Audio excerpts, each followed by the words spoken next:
This stream contains fast-flashing images that may affect viewers who are susceptible to photosensitive epilepsy and other photosensitivities. Viewer discretion is advised.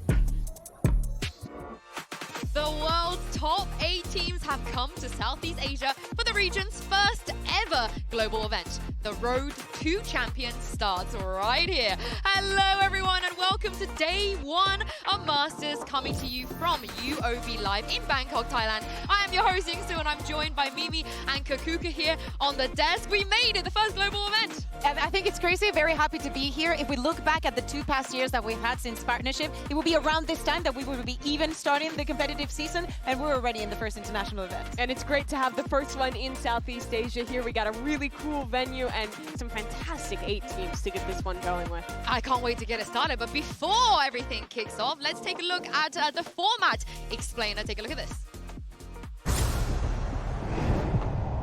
Get ready. From February 20th to March 2nd, the best Valorant players in the world will converge for Masters Bangkok. The first global event of the 2025 VALORANT Champions Tour will feature 8 teams representing the 4 international leagues. This year, the rewards for doing well at Masters are high, and every team in the top 4 will be awarded with championship points. Teams earn qualification for Masters by finishing top 2 at their respective kickoff tournaments. Masters will be split into 2 parts, the playoff bracket and the Swiss stage. First up, we have the Swiss stage, which will narrow the competition from 8 teams to the top 4. To advance out of Swiss, teams will need to secure 2 victories before they accumulate 2 losses. Each match will be a best-of-3 series. For the tournament, participants will be drawn into 4 matches. In the first round, we'll see teams who won their kickoff events face off against all the second-place finishers. No same region matchups allowed here. Those who win round 1 will move up, and those who lose will find themselves in elimination matches. Between each round, teams will draw their next opponents, and after 3 rounds of Swiss competition, we'll have our 4 playoff bracket contenders. A random draw will pair the competitors, a double elimination bracket will narrow them down, and we'll close out with a best-of-5 series in the lower and grand finals. Last team standing will be the Masters Bangkok Champions. So mark your calendars and be sure to tune in for all the action. For more info and updates, visit ValorantEsports.com and follow us on social media. Get ready for the ultimate clash of Valorant at Masters Bangkok.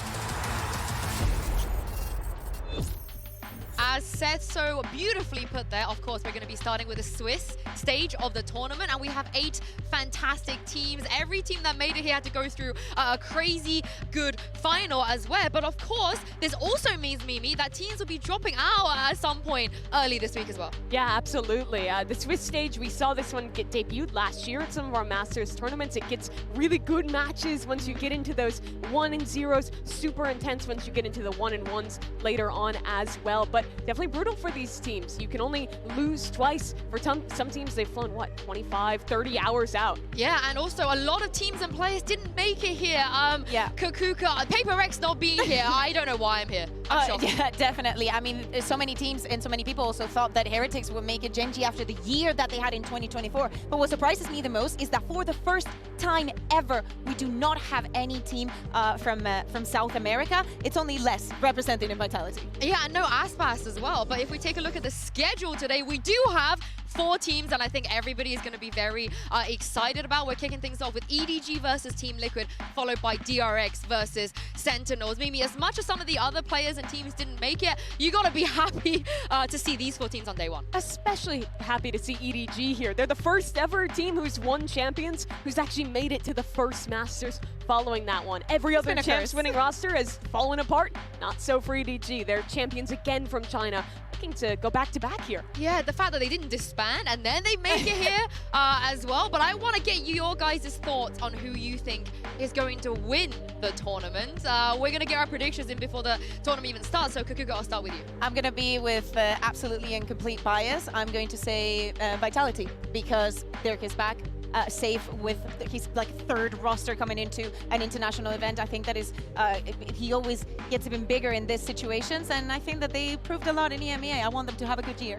Yeah, I think that they are one of the finalists in my mind, but I think their opponent, in my opinion, the victor, is going to be G2. They looked really ahead of everyone else in Americas, have a great read on the meta, have 4 out of 5 players from last year, and they've just added Jaw, which is such a clear upgrade for this team. Super excited to watch them play. I felt like the bias disclaimer you had should have also been No, a that's disclaimer for the both of us. No for bias. me. And I would take the bias disclaimer for me as well, because I think EDG, they've already come so far, they can go even further. I believe they're going to win it all here in Bangkok. But I want to know what you guys, the fans, have to think in today's MasterCard fan poll. Which region is going to win it all? Scan the QR code on your screen to cast your votes, and we'll have the result in just a bit. And make sure, while you're at it, to use the hashtags VALORANT Masters and VCT so we can feature your picks on the show as well. I have a sneaky feeling that this is going to be quite a close poll. Yeah. Oh, yeah, exactly. I think that is going to be a close poll, and just think of the fact that we only have 8 teams. Realistically, anybody, any of the teams, even if they're an underdog, they have a good chance of winning this. Yeah, I mean, it's got to be so close between all these guys. Even like you were saying, Sue, in the finals, pretty much every one of those going the distance. It's going to be a very tight field of competition here. And also, if Achilles was here, he would have said DRX. So yes. we're not, we're all biased, but we can speculate all day about who's going to win the trophy. Our 2 so-called experts claim to have cracked the code. Here is Brennan Saisha with Swissology.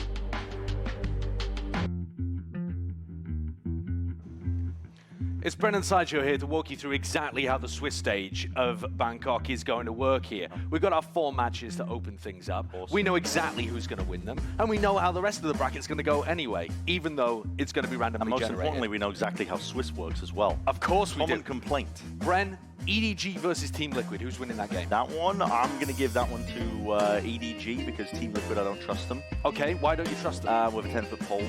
I just don't. I mean, they've been looking good recently, but I just don't. There's something about that horse logo that just inspires no confidence. Okay. At all. Well, DRX versus Sentinels, neither of them have a horse logo, so we're going to have to use a different heuristic.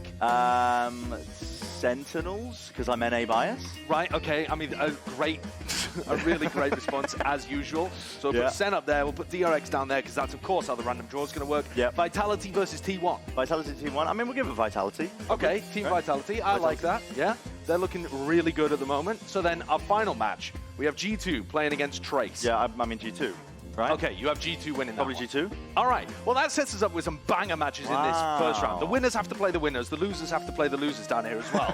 So go on, give me EDG versus Sentinels. EDG Sentinels. Let's go Sen again because of NA bias. Sen again, okay. And then give me Vitality versus G2. G2 again because of NA bias. Just more NA bias, ridiculous. Okay, incredible. Wait. Cut. What are you guys doing? It's the Swissology. What are you? I mean, I know you're a Swede, and we're How dare you? How dare you say that Leaf and friends are gonna win against me and Durkin? Durkin and friends, sorry.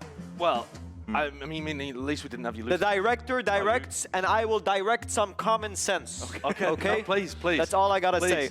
Go. So we gotta go back in time. Whoever did this has to swap it back themselves. Okay, sorry. Right, we'll take undo that this. down and then take undo this G2. down. Bye-bye G2. Are you still happy playing against G2? I'm so happy playing against G2. Okay, but I assume you've got yourself winning then. We're saving Europe. And then right, that means okay, G2 G2 down, goes down in there then. Here. All right.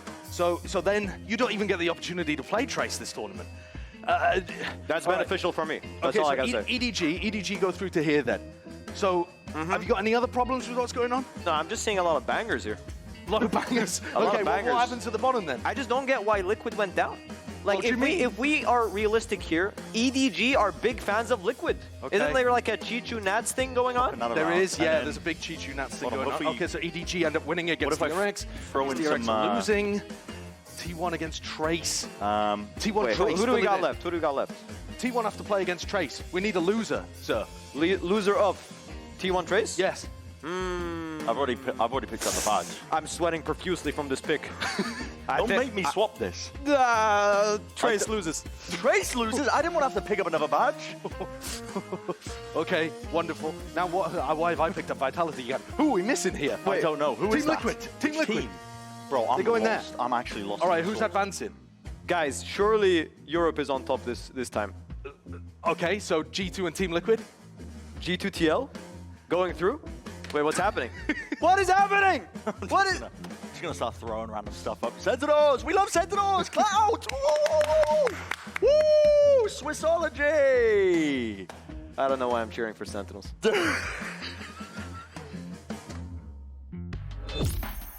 Now we know what the D and DJ stands for. Director, getting some common sense in there. Do you agree with some of the picks that Safe was saying? I agree with everything that Safe said, and I stand behind every single one of his decisions. Yeah, especially the end there. Sentinels being both 1-in-1 qualified spots and both 1-in-1 losses makes a lot of sense to me. It's a very Sentinels way of doing things. That wasn't Safe though. I felt like that was the only part he had no play in. And it was the only bad part. It was actually the only bad part. There is another prize, however, up for grabs. The MVP award. The winner will be voted on by the press, talent, and co-streamer, and there is a special prize. You guys have seen it before. There will be another bracelet, of course. The two bracelets we have gone out to so far has been Kung and Fluorescent. Do you guys think that Kung can do the back-to-back bracelet? It would be so badass, you know, to just turn up and rock up with both of them. But I would like it to have a new owner. Kung has never not won an MVP trophy in China. He's won every single one that has been available, so an obvious choice there. But I might send out, to continue the bias Bren was showing, someone like Leaf, who is playing incredible in America. Okay. There's a lot of candidates. You said you wanted another contender, so who? I'm gonna go for Dirk. You know, Dirk. out of Fnatic, but still being the Lanimal that we know and love. I would love that. I support every word that you just said. Anything that's coming from EMEA, I will take. Honestly, Dirk, Kiko, any of them, I would be happy, of course. And speaking of EMEA, they will be in action first here. EDG will be taking on Team Liquid in our opening game. And of course, this is a little bit of a throwback, Mimi. We've seen this matchup before. Yeah, a while ago at Masters Tokyo, but a lot has changed since then. For EDG, this was their breakout tournament. They made it deep for the first time ever at a global event, and it was a tough time for Liquid, honestly, back then as well, Bea. Yeah, exactly. But even with all of that, Team Liquid is still undefeated versus EDG. But as you're saying, things are very different now. This was not the EDG that is now a world champion. And this is also not the Team Liquid that we were seeing here with Redgar, with Yampi, with Safe also as well.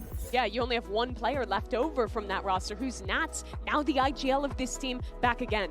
And of course, EDG, it's a tiny bit of a shaky start for them to get here, but they got here. And there's a reason why, Mimi, that despite being shaky that they got here. Yeah, I mean, the run to get here is crazy, because they started out for like the first time ever losing to teams. They lost 13-4, 2 maps to Trace, went to the lower bracket. Then they back-to-back won 13-0s and looked in championship form again. But there's a very parallel story there as well with Team Liquid, Bea, who also struggled early on. Yeah, exactly. I mean, they had to go through the entirety of the lower round. And it was the worst because, you know, because of the format, even if you won the first match, you would still be placed in the first round of the lower. So them doing it until the end proves a lot of character. And I need you to defend them, Kakuka, because the tier list, the predictions, the disrespect I have seen from the community against I mean, you're saying the community. Dog, it was me. I said I'd glue myself to the chair if they made it here.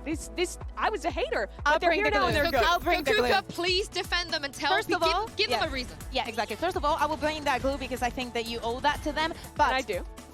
Hear me out. Team Liquid looked so bad against Foot.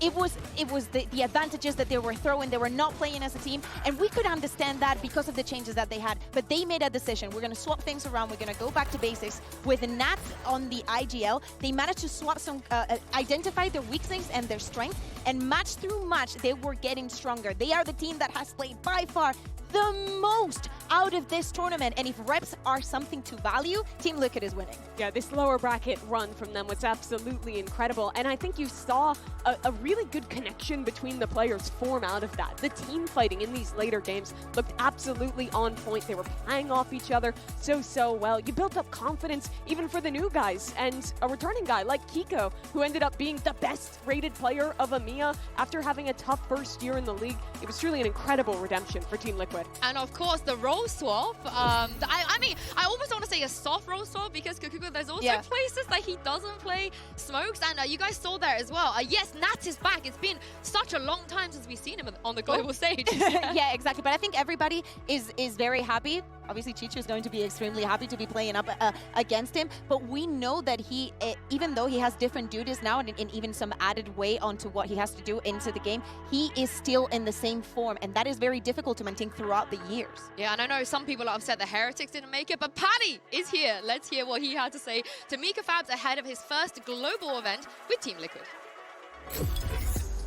Patatek, it is so good to see you here. I want you to just look back to a year ago where you're standing by the stage watching as your former team took on EDG in the grand finals of Champions Seoul.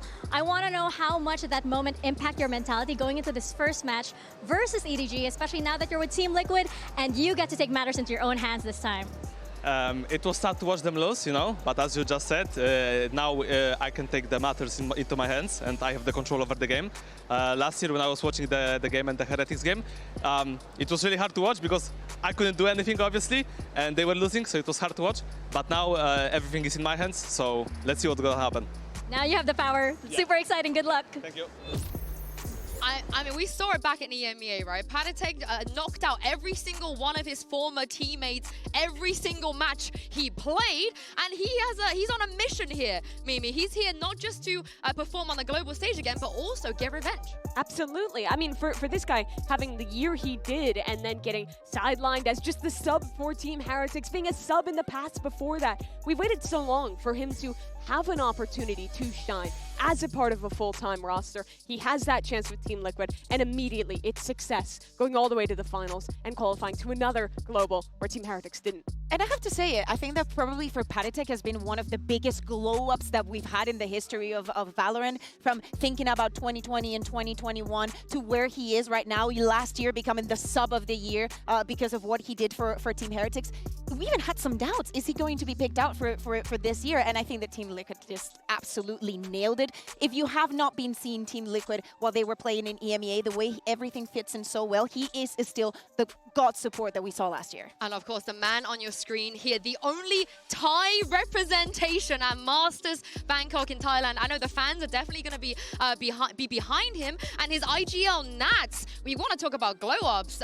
Mimi, he's consistently been glowing since the first day we saw him on stage. Yeah, absolutely. But that was after a rough patch in his career, having been one of the biggest names of Valorant early on, falling off in 2023, not really being shown at globals outside of Tokyo. But now he's back again, and you've seen how he's matured as a player. He's still that guy who's going to win you rounds off his lurk, who's going to show you impressive new tech on Sentinels or Viper, but he's also now the leader of this team and has done so much to allow them to make that lower bracket run happen. Absolutely. During the lower bracket, we were showing his calls sometimes when we got the chance in EMEA, and the TED Talks that he was giving the team in just like 30 seconds, being like, guys, and very calm, because that's how he is. Guys, we're going to go, disrespect them, do this, do that. He faced the most beautiful usage of time. And as we were seeing also in those replays, playing the operator a lot, it is something actually very difficult to deal with, because he always has his utility to play around when he plays it from the attack. And I really want to know how some teams are going to deal with the Nats issue. Do you think he's going to tell them to disrespect Chichu?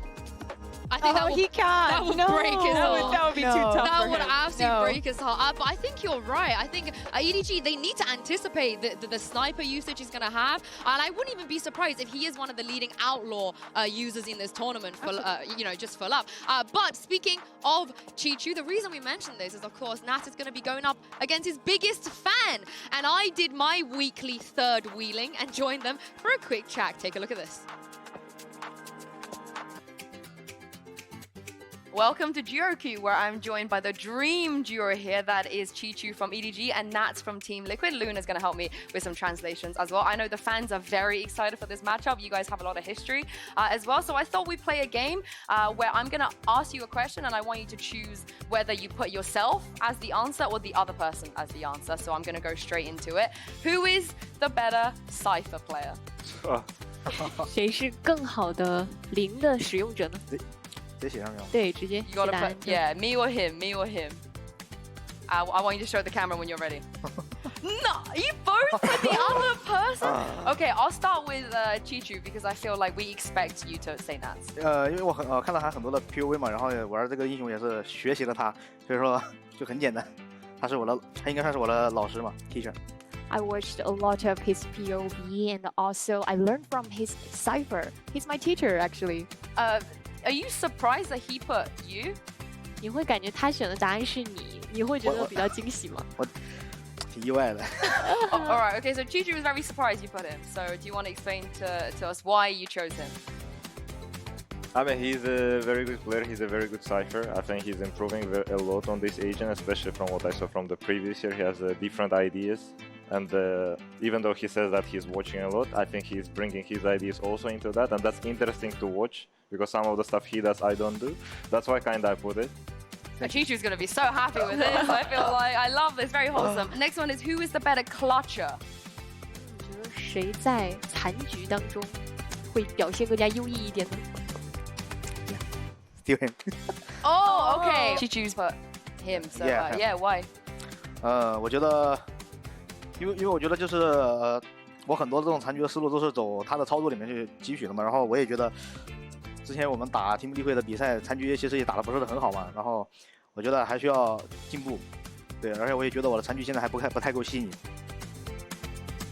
He said when we faced against the Team Liquid before, seems like we didn't play too well, and also feels like I still have a lot of things to improve during my clutches, and feel like I still have to learn in the following matches. Keep watching Nat's streams. I feel like you'll get them. And last one, who is the colder player on stage? You know, less emotional, very unbothered, like 冷静的选手。 cold. Yeah, cold.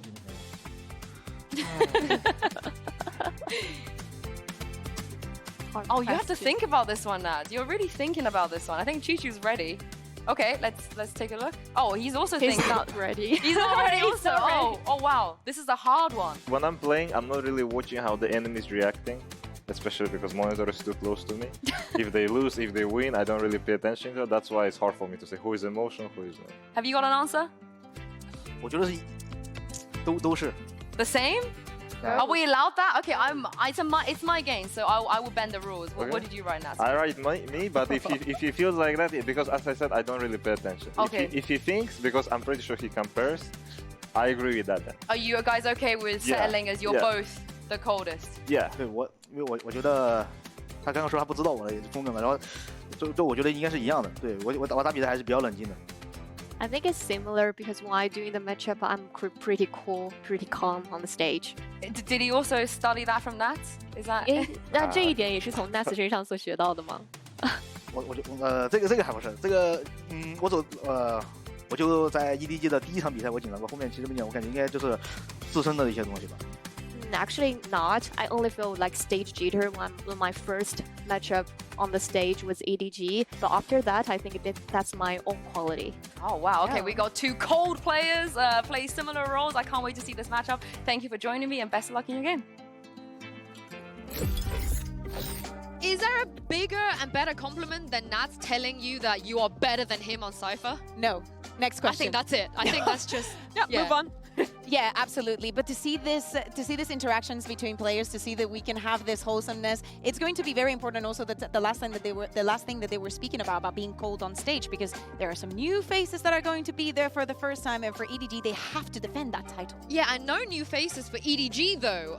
Mimi, is this an advantage, you think? Yeah, absolutely. I think that the two teams that have made really minimal changes are always going to come out advantage. There's more than just that, but I think if Team America is making one change, EDG sticking by their roster completely, who lifted that trophy just a few months ago in Seoul. Like we mentioned earlier, the first team who's done that, who comes back in the exact same way, with the exact same roster. And while they had that rocky start, that time it takes to actually get a roster to mesh together, for all the players to know how the others play, how the others are as people, that takes a long time, and I think it's a big advantage for EDG coming into this event. I think also if we look at what happened last year, the Neon had a lot of weight into what they were doing, something that they're still playing to this day. For them, the challenge this event is how they're going to face off against the teams that have advanced in the meta, that are incorporating new things. Some of them, they don't even get to see in the region. But at least they had a longer time to prep because it's been a month since their kickoff. Yeah, I do think it is so interesting how unique they are compared to other teams. We've seen a lot of movement towards like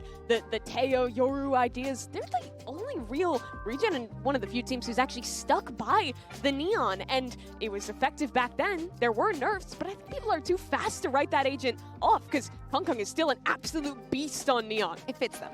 Yeah, and as you said, they've had the longest break too. I think they would have made a very, very good use of this. But the 2024 Champs MVP is in the building, and this is what Kong Kong had to say to Mika Fabs.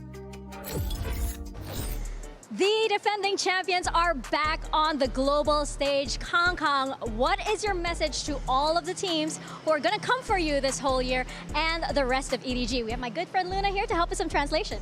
那有没有什么话是想要对今年冲着你们而来、想要挑战你们的队伍说的呢？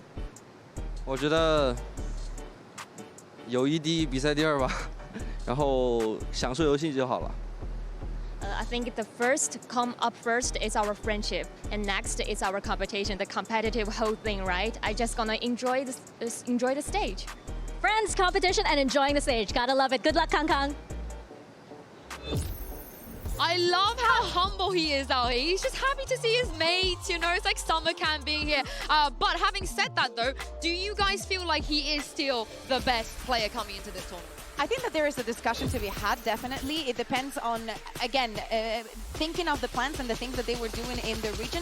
I was going to say, the Neon just fits them. The more aggressive, again, always going in as a pack, it gives him that kind of freedom. And he could definitely be up there and prove that maybe following the meta is not that important for them. It's a testament to how good he is, at least for me, that I don't necessarily expect EDG to win this event, but I still kind of expect him to be the best player of the event, because no matter what's going on, no matter what the meta, no matter what changes within the team, this guy is always an absolute beast in the server. I mean, you saw it in China where he was putting up insane stats in yet another split. You saw it at Champions. He's just incredibly consistent, and he's also so unique, right? Still playing Neon, still opping as much as he is. He's a player that, in and of himself, you have to think about how to play against. And I do wonder what this means for the players of Team Liquid, because you have players like Kiko and Camo and Kamek as well, who have never played on a stage this big. And for the Duelist players, they have to go up against Kong Kong on their debut.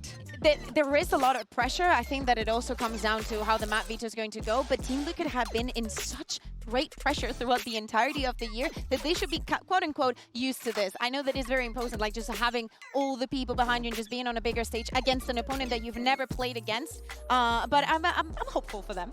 Yeah, I think you have to be, but it is a big difference, right? Team Liquid had to start from scratch this year. Nats is the IGL, all of these rookie players coming in. They're on the start of their journey. This is deep in for EDG. This is their second year. Their confidence has to be super high on that stage already. And I wonder how much faith you guys have in EDG as well, because it's time for the results for our MasterCard fan poll. Earlier, we asked you which region will take home the trophy. The results are in, and it is, I mean, it's closer than I thought it would be. And you guys have voted Americas first, then Pacific second. Mimi, you must be happy with this.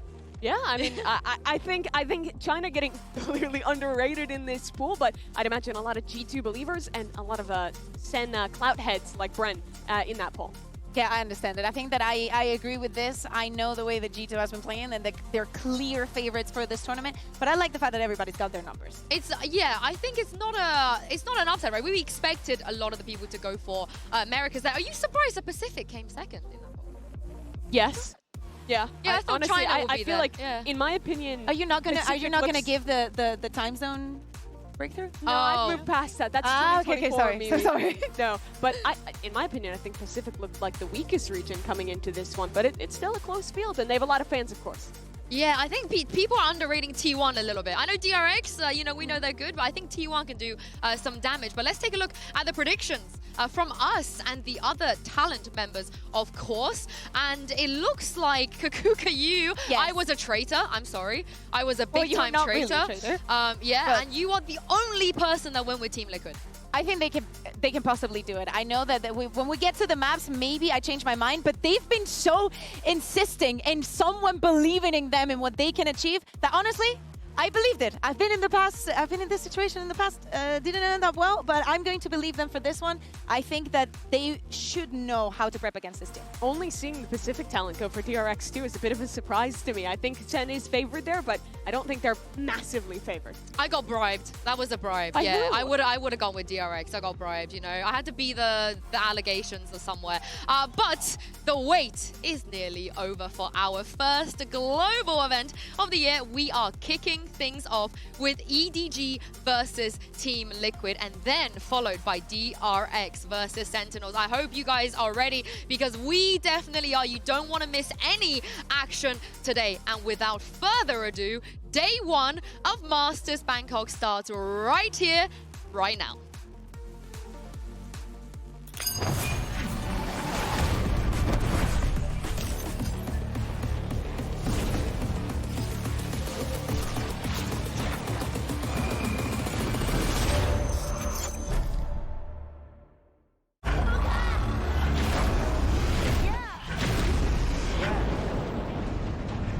Let me get a punch. Let me get a punch. Let me just feel the punch.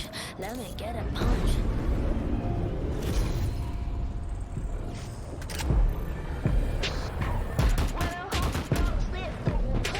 Don't keep getting me pissed before I make you bleed. Pray for your rest in peace. It's the only piece that you need. Even a punch. This is the purge. Everybody please your perk. Your perma kick these people with my kitty pound. Play with the wrong gal pound. Put when they put get back pun out. Pop gun now. Yeah, I'm a cut to my pound pound. Take it out, back it out. กูสร้างมึงภาพลับ Yo how about now bruh จบบ้านนี้ไม่ต้องรอถึงกูพวกกูจัดมึงจุดnow out.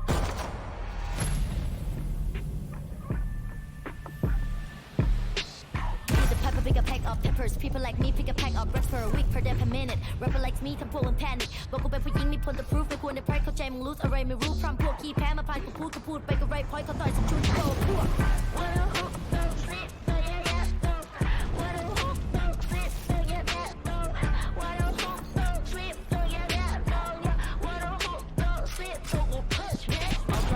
In one punch, all battles are beat in one punch. You to sleep with this one punch. This is clear, กูจะดีกว่าสปีด one punch. You win ที่กูโดนมามากกว่า one punch. วันนั้นที่กูช่วยกูสักคนมา one punch. One day, one life, one dream, one punch. If you have one shot, better have one punch.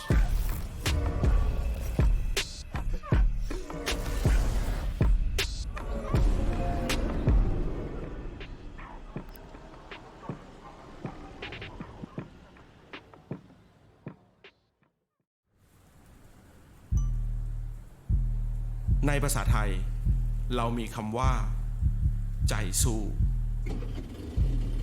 หมายถึงหัวใจที่ทรหดไม่ยอมแพ้ต่ออุปสรรคแม้ว่ามันจะหนักหนาสักแค่ไหนซึ่งเป็นคำที่เติมไฟให้เหล่านักสู้ดูอลิสทุกคน Once the game begins, my confidence just kicks in.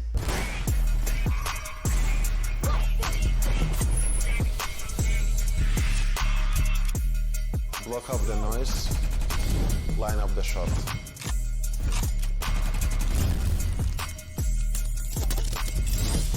As a duelist, I always keep my eyes forward.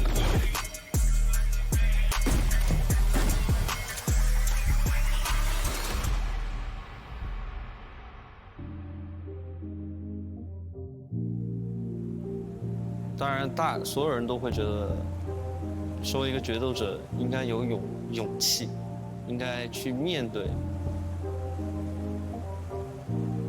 但是，我认为，身为一个决斗者，你不仅需要这些，你需要创造力。天不生我 EDG，VCT， 万古如长夜。我准备好卫冕。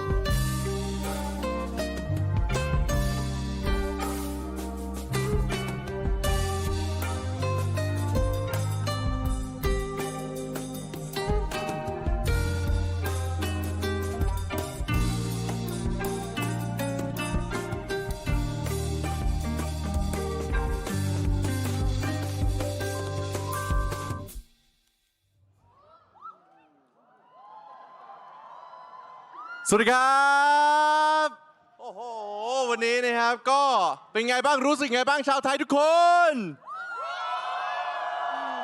นะครับดีใจมากนะครับที่มีวันนี้เกิดขึ้นมาจริงๆก่อนอื่นเลยขออนุญาตแนะนำตัวนะครับผมอิดนะครับก็จะรับหน้าที่เป็นพิธีกรของทุกคนในรายการแข่งครั้งนี้นะครับเราเจอกันยาวๆอย่างแน่นอนก็ถือว่าเป็นรายการแข่งที่ใหญ่มากๆของประเทศไทยอีกหนึ่งงานเลยทีเดียวนะครับผมที่รวบรวม8ทีมจากท็อปที่สุดของโลกนะครับเพื่อมาประชันกันในการแข่งครั้งนี้นะครับผม and hello ladies and gentlemen watching back at home watching in the stadium wherever you are I'm Asara and I'll be your host for this event for the next 2 weeks and trust me man this time like the teams top 8 teams coming from all over the world for the VALORANT qualifiers are able to come here to fight, to compete in one of the biggest international stadiums in Thailand.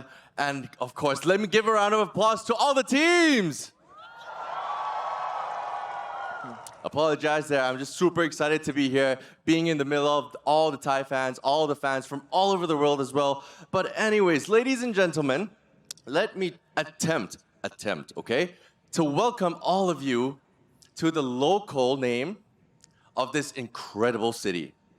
Welcome to Masters กรุงเทพมหานครอมรรัตนโกสินทร์มหินทราอยุธยามหาดิลกพบรัตน์ราชธานีบุรีรมย์อุดมราชนิเวศหาสถานอมรพิมานเอาตาลสถิตสกทิตยะวิษณุกรรมประสิทธิ์โอเคครับขอบคุณมากครับผม Thank you everybody for all the support. I really needed that, but yes, that is the full name. Anyways, I'm sorry I'm taking so much time. I believe that everybody is super excited to watch the games already. So let's do this one more time together. Make it short, make it simple.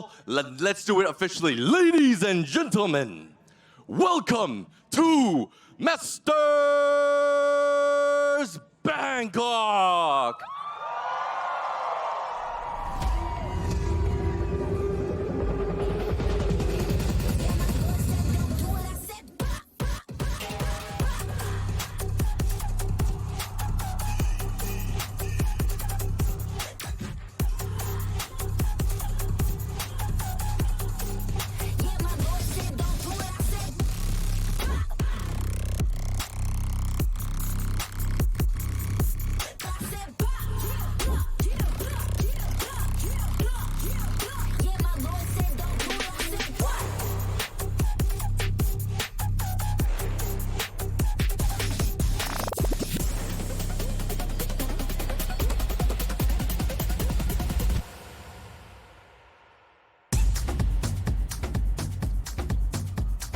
Welcome to Masters Bangkok. Indeed, both of these teams had a bit of a shaky start, but they are here for a reason. EDG still to see if they are the best team in the world, and Team Liquid to prove everybody else wrong. But Kakuka, you mentioned earlier the map vetoes are going to be super important. So talk me through why. Yeah, exactly. Okay, so we're just gonna go straight onto it. Everything's displayed. Team Liquid keeping their permaban. Same goes for EDG. Going on to Split as the first map. EDG deciding to go onto Pearl. Makes a lot of sense. Team Liquid, a little bit wacky, still has not won it. But I wonder if Team Liquid is comfortable enough in this split, and especially not having that much tape onto EDG. Just not much. Yeah, it is also really interesting. You mentioned this earlier, Yinsu. The Chinese teams had 30 whole days off from when they qualified this tournament to now playing their first match in Masters Bangkok. So a lot of chances for EDG to iterate, to come out with something new, to show us here. That's an advantage that Liquid does not have. They do not, but I do think the advantage they have here is forcing EDG to pick the Pearl. I think this is a trap. We've seen Liquid do this before when they leave Lotus open and they looked insane on it. So I think EDG have to be careful because for Split, as we talk about this map, I will be very, very surprised. Just, you know, even with the break, can take it into consideration that EDG can come out with something better than Liquid. Yeah, I mean, Liquid had looked really good. They were 3-0 in EMEA on this one. I love the look they were showing with this double dive, raise your composition on Split, and I'm interested to see them go back into that here. Oh, Kiko's going to be amazing, having his debut just being on the duelist. What is it? But people are going to be so confused. They're like, Kiko roll swap. He's an open player now. Why is he playing Raze? It is flexible, okay? He can do it all. You know, if we're going to talk about everybody playing duelist, just Rock T1 already onto the stage. But especially for this plate, as I was mentioning, there is not a lot of tape on EDG. And also, very important, the tape that they had is playing against a team that was running the Deadlock Vice, right? And they were struggling a lot getting onto the side when I was bot reviewing this. And I understand that they were taking more time than they usually do. Yeah, I'm interested too. EDG plays in a way not a lot of the EMEA teams do. They still have the Neon. They still play their very unique style. And they're going into the Breach Tejo here to start things off. Yeah, exactly. And if I'm not mistaken, it wasn't Simon playing the Tejo here previously. It was something about him that I didn't quite like, and he was not really proactive with the utility. So many things that you can do with Tejo, and he was much more reactive. They were playing the Tejo Sky last time. I think this comp makes a lot more sense. You have a ton of utility to combine, set Kung Kung up for success on that Jet. When we swap the defense, he's going to be an absolute menace with the off as well. Yeah, and I want everybody to remember what Nats used to do on this map. You have that in your head. He still does it. Nothing has changed. Absolutely and EDG should know. What a perfect head-to-head, too. Him against Chichu, the same role on the lurk to start off on Split, getting to see those guys play against each other once again. I want to see the explanation onto why the Jet instead of the Raze. I'd like the trade denial here. Both of the teams also playing without a Sentinel, right? They are going to rely more on Chichu and Nats to just have that control over middle. I think that is going to be one of the key areas of the map. I can't wait to see it. I can't wait to see it. And it sounds like the crowd cannot wait to see it either. So let's jump into this game and welcome your casters for this matchup. It is Sideshow and Bren. Absolutely, and we've got an absolute banger here for our opening match of the first international event of our year, of our calendar here in Bangkok. EDG, reigning champions, going up against Team Liquid, who've been on a bit of a heater, couldn't quite stick the landing in terms of that regional performance, but they made a hell of a go of it. They certainly did. Team Liquid have already taken out one of our last year's Champs finalists to make it here. They destroyed Heretics 3-0, and now here's another one of these Champs finalists that Team Liquid has an opportunity to take down. Split's a wonderful map to open things up. We know what to expect from Liquid. One of the big questions about EDG and Trace throughout this tournament is going to be how effectively have they used their break. They had over 2 weeks extra to prep before Bangkok, but they'll have used some of that, taking a bit of a holiday break because of Chinese New Year. Here we can already see that EDG have retooled their composition. They'll have the ability to anti-Team Liquid a bit more heavily. By the look of things to open, Team Liquid are pulling out the same defense pistol that they played against Vitality, where they play B for full retake, a flood defense over towards A with that teleport so that Camo can get back and quad fighting in mid. Have EDG been watching the tape? Let's find out, we'll see. Don't shy away from it whatsoever. Instead, Kankang's going to be going straight up through A Ram. Now, he's alone when this is happening, and the fight is kicking off into mid. They have not watched the tape. Yeah. Simon was not ready for that. He's just out in mid with the spike. Donated, yet still the right click in the hands of Kankang, and he picks up the upgrade, but he's going to be cleaned up. This is what Team Liquid are good at.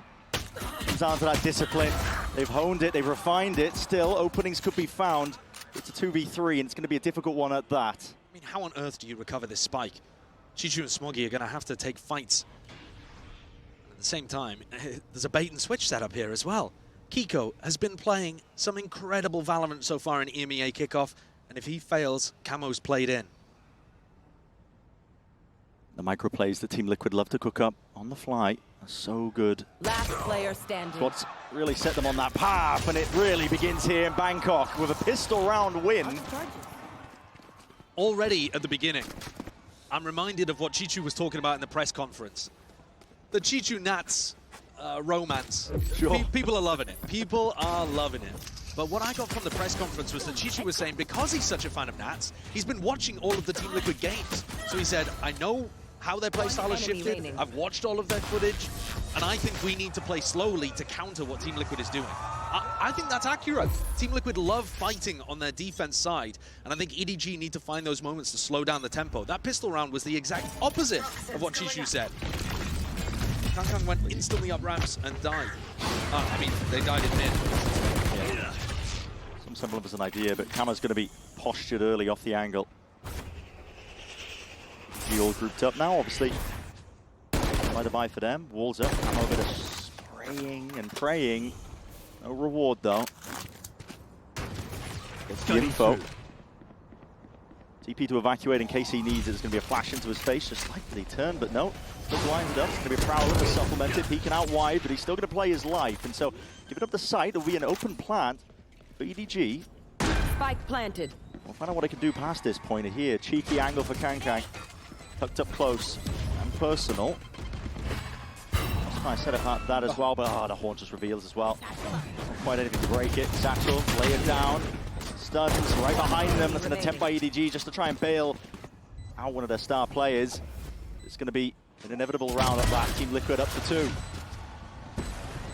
Now we get to see whether Team Liquid have got a new bonus round idea. They ran a very similar pistol to the finals that they played in EMEA. Have they got a different bonus round idea? Kiko is only 2 away from getting his showstopper online. He's been able to get tons of kills early on. 4 of those, pick up some ult orbs, diffuses, that kind of stuff. Last defense bonus round that Team Liquid ran was an explosion out through B main. This time, it does look like a different setup. But with the propensity of Team Liquid to fight aggro on defense in rounds like this, I think EDG need to be cautious. Even if the threat in B main doesn't exist, you can see them 4 stacking outside B right now. They are not going to allow the same plan to hit. It's going to be another one though. Oh my god, barely getting a handle onto the horns. There's a pull to supplement, and this guy is being chased now. Chomping at a bit to try and get a piece of him, and meanwhile, Kankang's cracking open the opposite side of the site. Chicho does isolate a fight with Chicho going down, but still Kankang will not be stopped. It's relentless here in the opposing section of the map. He gets that plant down, cracks open the site for them. If Camo had just played that a little slower instead of trying to go in through the smoke, Team Liquid would not have been in a bad spot. But now, player disadvantage, weaponry disadvantage, tough to convert a position like this. They're just looking to do damage to EDG. Having said that, Kiko just got the ult online. Yeah, and that's also a critical kill of that. It's going to be catching mid-lurk, and already you can see it, the ult, the threat of it, already pushing out and pulling out some of that util. Kankang tucked up top rafters, nobody swinging for this guy, and it's all dealt with. 2 surviving. And that's an enormous round from Kankang. He really makes that work for EDG. The entry that we didn't get to see over towards the B side takes down the side anchor, that Astra. And also, let's dial it back. Let's talk about prep. EDG got completely caught by the same pistol round, but they were ready for the bonus round idea. 4 players waiting outside B main. They just weren't ready for the fact it was happening on the opposite side. The A push. One enemy. And it's Kankang that comes out with the goods, as he's so often gonna do. Nice. Despite the fact that only 2 players survived of EDG, they pull out the showstopper in that round. It's not a bad one for them. We are already in to the following round, round 4 here. And guns across the board. It's a bit of the action. There was that conditioning with the salvos, a bit of fault line into B main from what I could see, just to get EDG into position. Yeah, and that makes it does make it more difficult for Team Liquid to fight over this B area. And their comp is actually not very good when they're forced to play passive positions as they are currently. Liquid are going to want to try to take timings. They're going to want to try to push through smokes, contact in. It's EDG's job to control the pace of this game and then allow their overwhelming utility to come through good on the executes. Deep Prowler used on the other section of A. Team Liquid just trying to clean up the unknowns across the map. There's only 1 player left to stand here. Kamek is going to be tested into this spot and position. He's got some help from on high. People are going to be joining him, and what a beautiful shot that is. Easily dismisses it, but EDG are not to be trifled with. They're going to be running them down up onto the site, and well, just walking straight into the sightlines. Nats makes a decent go of it. That is flicky. We need more than that at this point with EDG playing like this. Nobody, a 4-piece to finish off the 4th round. And that shows you that even when Kankang is going to get taken down in some of these entries, EDG have that second wave follow-up. It was this flash push through. Reach util from Simon, empowering Smoggy and Nobody to get into the B site. They didn't need Kankang to make the space. They still were keeping util in reserve. Great shots hit, and Team Liquid now, after a successful pistol, that's all they've written so far. Back down on an eco. Seeing a pause and a timer could mean one of 2 things. Yeah, I mean... Someone spilled a drink, or I'd prefer a tactical pause, and yeah. I do think that this would be a reasonable time for Team Liquid to take one. But who knows? Yeah, it'll be 2 gun rounds. Well, listen, tragedy. can't always be lucky. A dagger to the heart. Yeah, can't always be heart. lucky. And the arena lights up red. It looks beautiful. Yeah. It looks beautiful. Blaring warning signs. We'll see. I'm going to take a gander over the stage. Who do I have to blame about this one? But I think it is really interesting that Kung has gone for the Jet on this map. The fact that he's working with an unconventional pick, I suppose, of the... Normally you would want to see people running the Raze on this map, generally speaking, if they're going to be playing the Duelist. But I think one of the reasons for this too is going to be that on the defense side, he's able to play those off angles, dash out of position. And here you can see his follow-up on the entry from Nobody and Simon's util is still really solid. He doesn't necessarily need the boombot to be able to trade off of. It's time for the teams to collect their thoughts. I've got to say, I was a bit worried when we saw the pistol and EDG just ran straight into what Liquid were cooking. But listen, yeah, a team... Since then, it's been good. As tenured as EDG, you know, sometimes it can be a bit nervy, playing up. I mean, if you want to talk about nervy, if we're talking about inexperience versus experience, this is another game that typifies that completely. We've seen Paditek, obviously, on the big stage. There was a sub most recently, getting his chance here to avenge Team Heretics for that Champions loss. And we've also seen Nats, of course, at the big stage as well. But if you're looking for anybody to be crumbling under the pressure slightly, I think your eyes would have to turn to the rest of the Team Liquid players. Somebody like Kiko has honestly looked like a top 5 player at Masters Bangkok, I think. Like, if you're looking at all of the players heading into this tournament, Kiko has looked top 5. I mean, it's phenomenal. Yeah. He's been otherworldly, and yet last year, when he was playing Duelist, you barely got a hint of this kind of potential. So they saw something. They did a fantastic job of swapping him over to Smokes, but even here on Duelist, he's been electric. Those are the kind of players that I'm looking at. Can you keep it up when the pressure's on? Yeah. We'll be getting into games shortly as well. Just had to do a quick little remake of the round. I'm not rolling anything back as well. Just want to keep you all in the loop. I can see the timer ticking down at that, so we will be getting into the action momentarily. I didn't lie to anybody. And we're back in. Yeah. Lovely. Good stuff.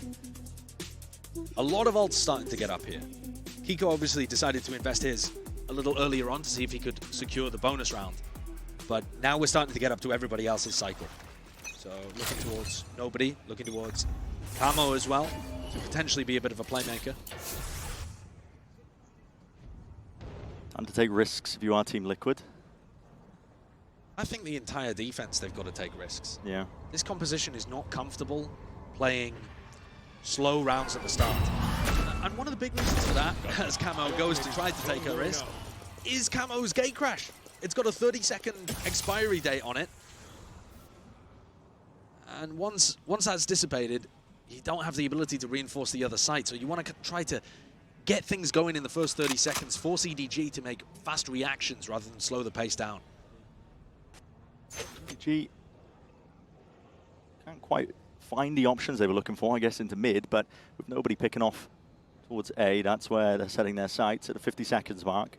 It's important that you don't end up running the clock against yourselves. And they have historically struggled on anti-ecos, but I don't see the resistance here. No. Just one player's Paddy with a shorty in hand. I mean, we've seen some ridiculous stuff with this gun, but don't think in this scenario it's going to be paying off too much, unless... No, not quite. Shorty versus Outlaw. Unless... I mean, Kang, does he expect it? Wait a second! How the hell is he getting away with that? He might as well the skin of his teeth. This might have all distracted for Nats coming around on the flank, you know. No Sentinel. Yeah. Defense pushes like this, they've got to be watched, and Smoggy's got eyes. Plan is down in the midst of all of this. But Smoggy, very aware. All avenues accounted for, apart from Kiko, who's actually done, what was that, 140 as well on top of that? 145 as well. Oh my god. Yeah, Smoggy's dropped down. Damage definitely being done, but the time is ticking. Chances to win the round, dwindling still. This is sharp by Kiko, man. Doesn't matter, it's the eco. He's doing damage and more. Him and Kamek side by side. The rifle picked up, but we'll be able to keep it into the next. EDG, keep two of their guns at least. It's good signs for Liquid that somebody like Kiko, who has been instrumental to them getting here in the first place, is still performing. I mean, he is hitting shots. He's looking super sharp here. Wanted desperately to make it at Masters Bangkok. got his own personal reasons to do so as well. His family, I believe on his mother's side, is Thai, so he's been here quite a lot in the past. So he's obviously going to want to perform when it comes to an event like this too. Oh, yeah. I don't know if he's also half Canadian. Maybe he's going to pop off for Masters Toronto too. We'll see. Camo's got the op though in the hands, and he's got plenty of targets to choose from, especially when no one deals with that bloody eye on high. TP's back with a gate crash. Safer position. Can't quite dodge the flash in time. Ramp control going to be gained here for EDG, but the issue is what you do after that point. Somebody's got to be in charge of breaking that haunt. I can't be allowing that. Paditech almost always plays A at the start of these rounds. It has to be something that EDG are aware of. Of course, you don't know where Camo is at this point. He could have easily teleported away and be set up on a different part of the map. Yeah, that's the trouble. Dealing with the Euro. Pesky. Toxins going up. EDG actually have a free path all the way through mid if they wanted to go there. Choose to take it. Double drop down into vents. But it's not easy to hit B. You've lost B main control. Nats and Kamek are going to hold on to that till the ends of the earth. Yeah, this is really quite struggling, I think, isn't it? Team Liquid primed and ready, I think, to dissuade and push back any sort of attempt onto the B site. And EDG, oh dear. I'm seeing melons, man. This is a time issue potentially occurring. 30 seconds left. Made a bit of noise in cutting it just at the 30 seconds mark. And they baited Kiko into B heaven, so now this A site is a little weaker. It's Paddy that's going to be tested, challenged. Shot missed, going wide. Camo does have the dimensional drift. That's going to give him all the information he can work with, but Paddy cannot really help. He's not much longer. This was still stunned. Hits that. Trade inside, kick off to the side. Plenty more targets where that came from. Simon has to stick that plant down so they get that extension, but it's a 2v4 at that. In through the corner, Kiko is taking names and ripping off heads at this point. Too much to overcome for Kang Kang. That's 3 in a round, man. Kiko is just on one. He's already earned himself up to another showstopper. He looks spectacular. How was the haunt not getting broken at the start there? It felt like with nobody dying at the beginning of the round, they were lacking a little bit of their execute power. They won't be worried about it next time. They have the Rolling Thunder. Simon got that off his death. Or got it right as he died, I should say. Now you're worried about the operator, you're worried about Showstopper being used by Kiko, and the fact that Kiko's 11-3 to begin with should send shivers down your spine. I think EDG are approaching this well from a macro point of view. They just tripped up a little bit there in round 6. Time to jump. Plenty of ults built up in the war chest though for EDG if they want to make a go of things over towards B at least. See that the haunt is dealt with. They're taking it slow to begin with. A fake teleport over towards B main. Should make Kamek a little scared that they've taken this control, but still pretty bold. Getting decent info for the rest of the team. The control given up. Oh my, Chichu. Cheeky with a peek, but it's a head ripped clean off, and here's that showstopper. Earned up, primed and ready. He's going to be running out. What is that? That's unbelievable. Ludicrous stuff from Kong Kong. Pulling that one out, it's our opening game, man. You got to hold some of it back still, Nats. Tucked up, ratty position at that, but he's traded nevertheless. And here's where the fight really kicks off. Straight through mid, there's going to be another kill found with Kamek. Can't quite find it. Camo off to the side as well, and he finds that stray shot. Slightest of angles to work with, and Simon is left alone. Back against the wall. 2 targets to deal with. Knows the rough positioning. Heads on a bloody swivel. And not enough to dismiss Paddy, not from that high ground. What crazy impact from Camo in this round with the operator. The fact that EDG are trying to play slowly, and then Team Liquid have gone, all right, we're going to adjust, we're going to add the op into the equation, and suddenly it's so much more difficult. Yeah, we've got to see the replay of this. Oh, that is one of those filthy shots! The fact they don't win the round after that is actually a disaster. I don't even want to talk about the round they just lost, bro. I want to talk about our show a little bit more. Oh my goodness. EDG have just called a timeout. Nice. The way I just died, crazy. So legit. I feel so that. legit. That is one of the most disgusting flick one-taps I've ever seen. Unfortunately, it's probably not going to go in many people's frag movies because they lost the round. And the reason they lost the round, I think, is so much to do with Camo repositioning. He got that op kill right at the start of the round over towards A from Chishu, and then he's in B in an anchor position by the time they actually commit to the B split. That's really good. And EDG are doing all the right things, trying to get into positions, even countering the showstopper. But they're not really being able to navigate this up. No, finding it difficult. Because it's exactly the thing you don't want to be going up against if you're playing slow. Trying to bait out some of the aggro plays on Team Liquid's defensive side of Split. The more you run the time down, the more you try and contact into it. You just leave gaps open. And like you said, I mean, Camo's all over the map. He's everywhere at once. When you're on a Yoru, you get that luxury. Be fluid with your placement.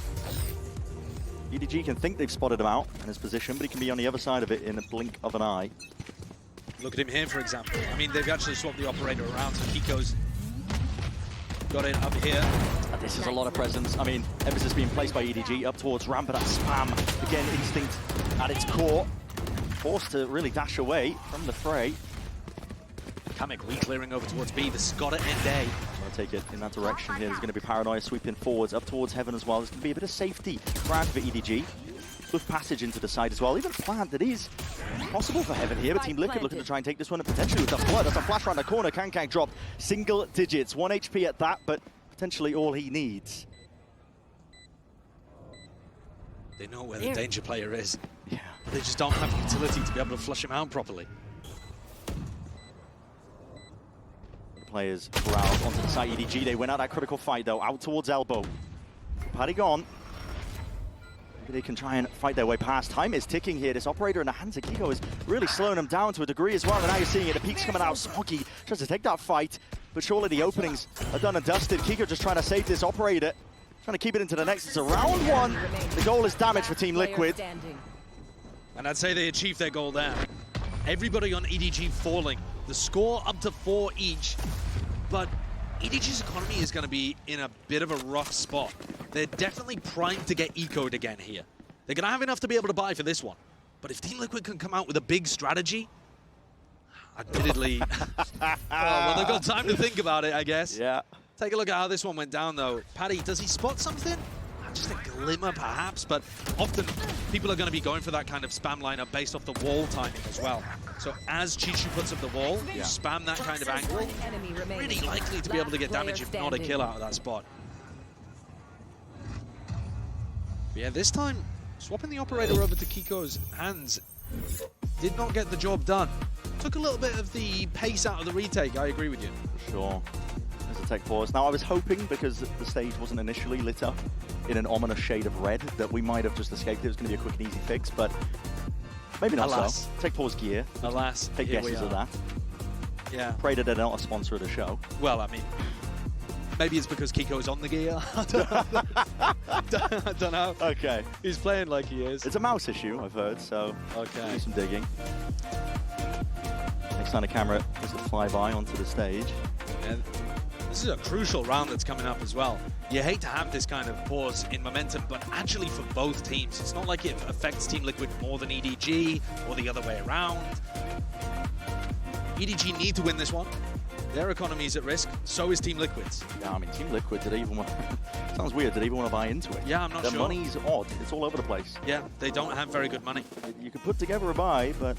Is it worth it to try to damage EDG's economy further? They'll be thinking about that, but they're not allowed to communicate during a tech pause, so those are the thoughts going through the players' heads in this kind of situation and how to go for the adjustments.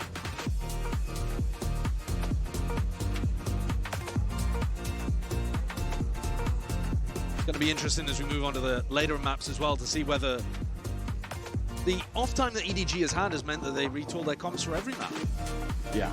We saw them run, they literally ran more Neon than Tejo in kickoff, which I think is bonkers.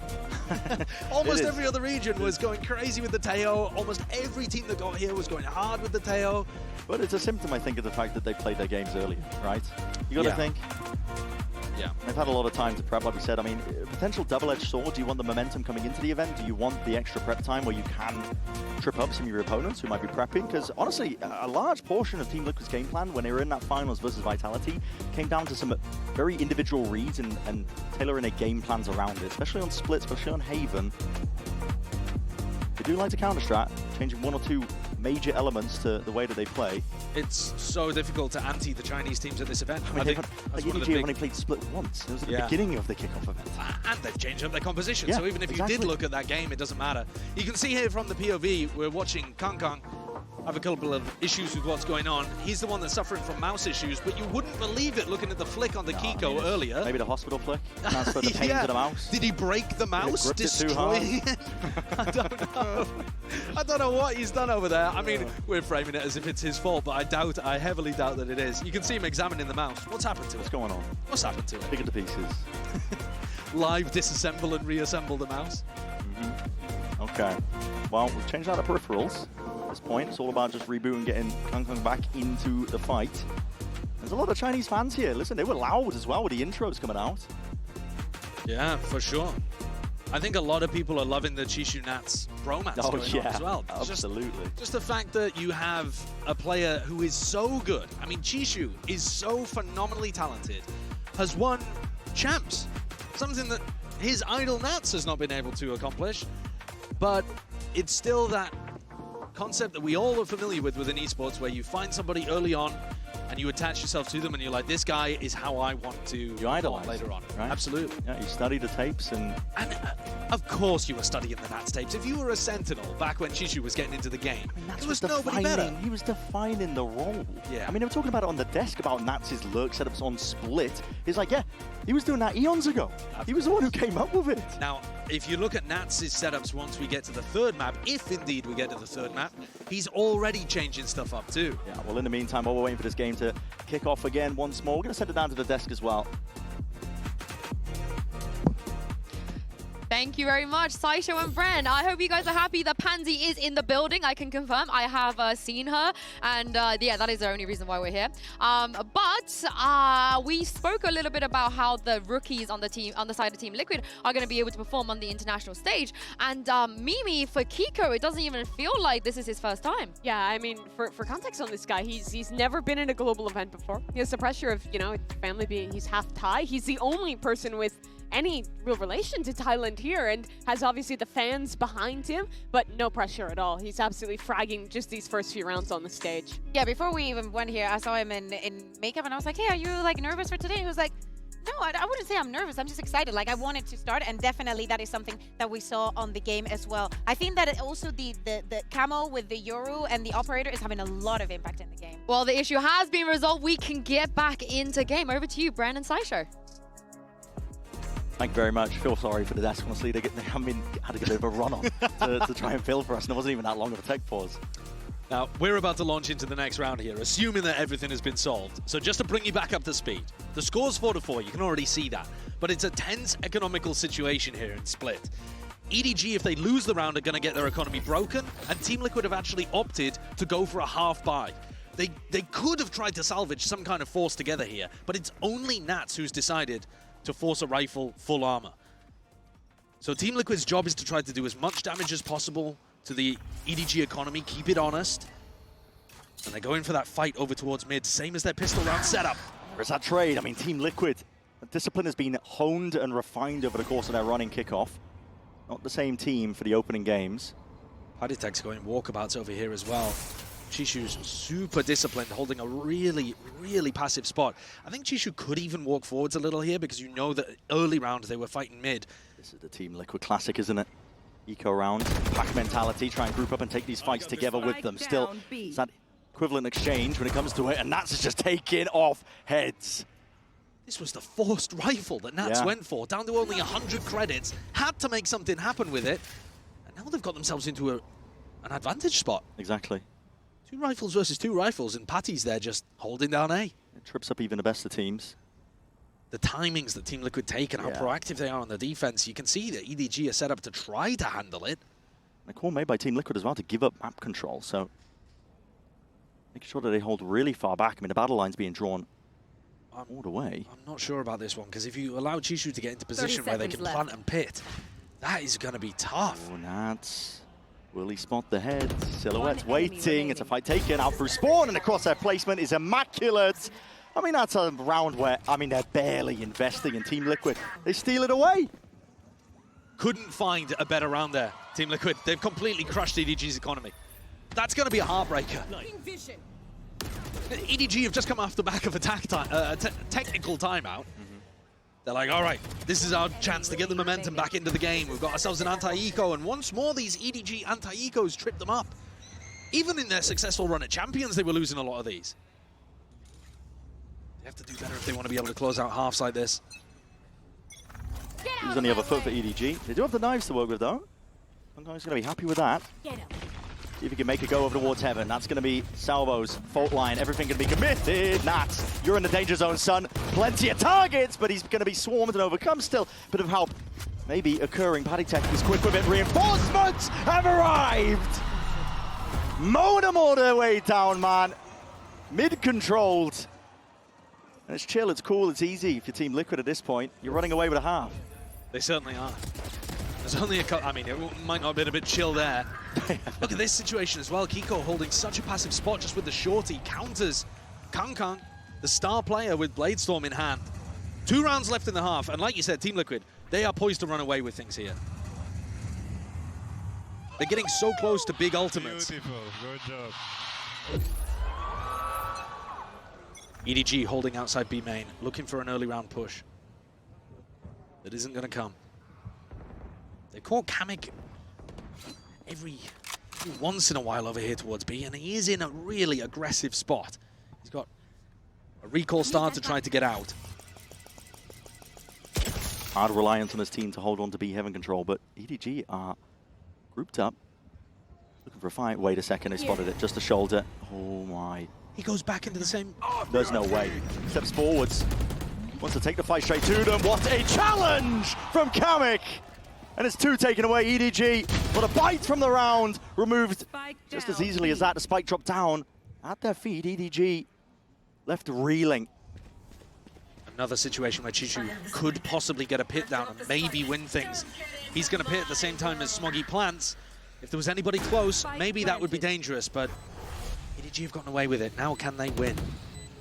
TP disengaged, backs himself away to pit. Does allow Team Liquid options. At least get themselves into a site and position for the retake. Still difficult in itself to deal with. Prowler committed. Pawns alongside it. Sees. Dumping the util. Now it comes down to stray spam. Kill's going to be found as well with the highlights occurring. Chichu takes back Fate. Takes back control of the round. Side by side, him and Smoggy. Could have got dicey. They had to find the right timings there, and Paddy was doing what he could to try to flush out and get them info inside the pit. But that is a desperately needed round. They had 2 very similar situations. Chichu's pit was able to come out good in at least one of them.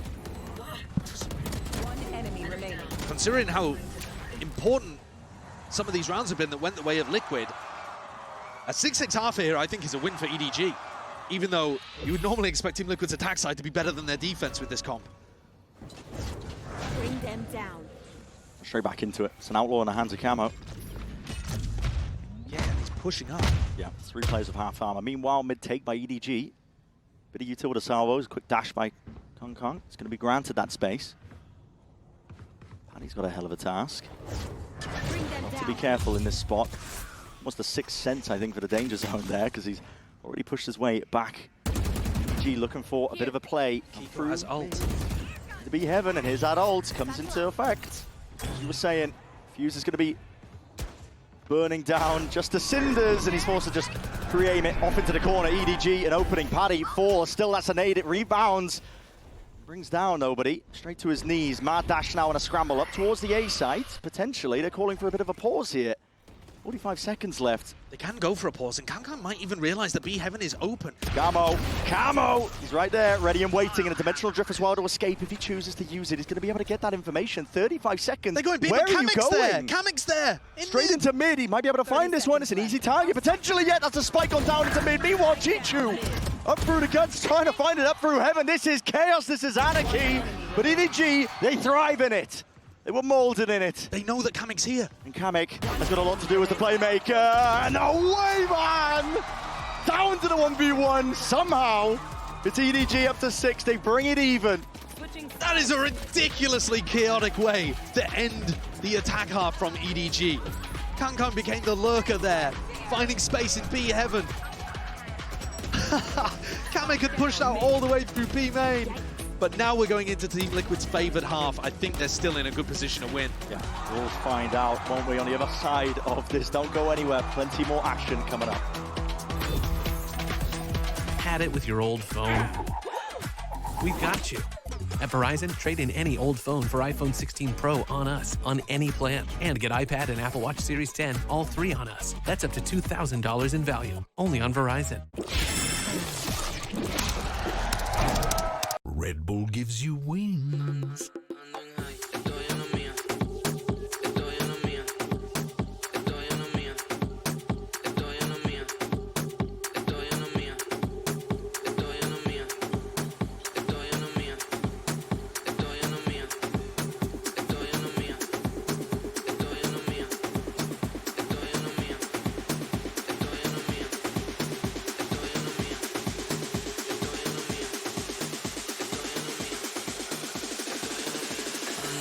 Estoy en la mía, ando suelto hasta el otro día. Hoy en Malta y yo no sabía. Dos mujeres y las dos son mías. Ando en high.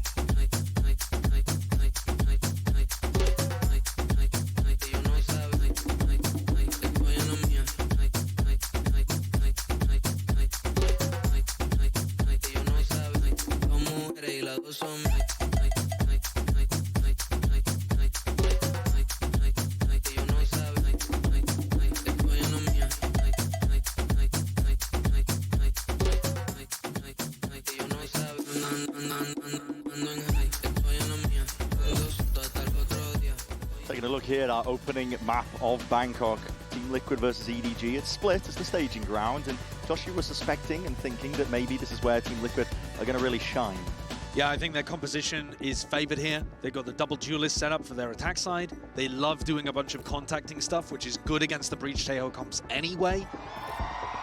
Expect them to actually be running fairly slow attack sides here. They love doing a bit of 1-3-1 defaulting, but they can increase the tempo anytime they have Ray's ult, anytime they have Yoru ult in particular. And Nats was running some outrageously good fakes last time we watched him play on Split. This is a different pistol setup for them, making it feel like they're putting pressure over towards mid. Poison's off. It's a nice orb lineup that we've seen from teams before, designed to cut off information from the defenders, and Team Liquid are hoping that it pulls people into mid. Exploration though going on by EDG. They push all the way out through B main and out without util being used. Got a bit of a feel for the round here. Now it's going to be landing over towards A. Util going to be expended just to try and keep Team Liquid out of it, but an open site given up and granted. EDG going to be happy with heavy control. Let's see how good their retake is. Team Liquid don't have any util to go for post-plant aggression here, but they have to. Nats might even get caught in sewers. Yeah, they're going for the deep fight out towards screens with Simon falling. It's a critical kill at that. Nats as well. He's getting away with murder. Still alive, but surely should be falling. And yes, nobody hunts him down. Precision at its core. The fight in heaven. The big wraparound, yeah, and this is where it's really important. Damage being done to multitudes of players. Still surviving into the tail end of things here, but it's a 2v2. Camo is low, but not planted for them. That is a worldie of a shot. Camo with a wraparound, but now he's given up his position. Chichu half already. He's earned himself the outs, and shots are rattled, fired off. Camo TPing away. Chichu, he's sticking this one. It's down to the minor margins.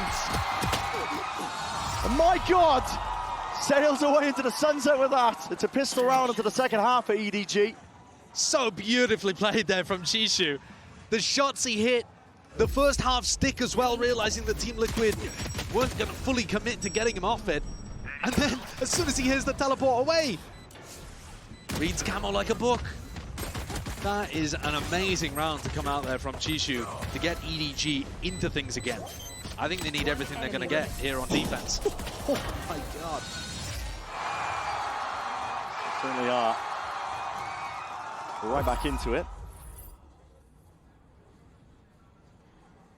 Kong ordered that outlaw. Make it look like an operator even at the best of times. Here it is.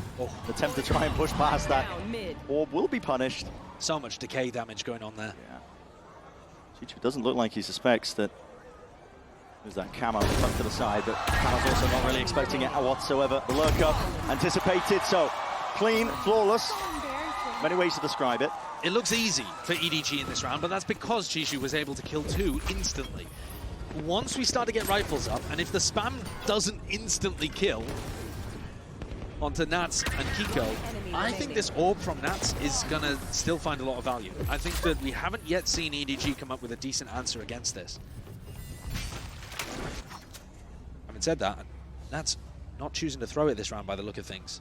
He's going for the orb over towards ramp, looking to apply pressure on the A side of the map instead. And my eyes are on Kankan because he looks like he wants to take a fight. Yeah. There's potential for him to, oh my goodness, this is a deep push. He's not messing around. There's also a potential fight over here over towards A. Nats always in danger. That's going to be drone spotted. Fault line was ready. It was held primed just for that. And they're going to pounce. Is there a reaction from Team Liquid? Maybe up towards mid still. Kang is locked down the avenue. B main taken away. Team Liquid are going to be scrambling for options here. One of the reasons that I think Jet is a great pick for Kang is because he can get the operator online more often, play on more conventional op angles for the Jet. And that's just so good against Team Liquid's contacty attack style. Info gathered. Smoggy's willing to give them up a little bit of that space up towards A heaven. Some control from EDG. Out through spawn. Chichu. Get away. Bulldog in hand because they know that they're putting the squeeze onto these Team Liquid players. The emphasis is going to be placed onto them. It's also uncomfortable though for Nobody and Smoggy to play on A. They've got no control anywhere 30 and no seconds reinforcements. Here's a challenge occurring out towards it. Now getting a bit of a run on and a bit of a move on. Nade at that.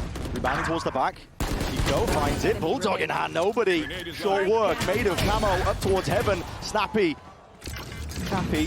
Kiko will attempt to make do with what he's given into the round, but it's absolute shreds. It's scraps. You've got 9 seconds left, and you are tiptoeing around the side, son. It's a bonus round converted here for EDG. Lights out so far in this half.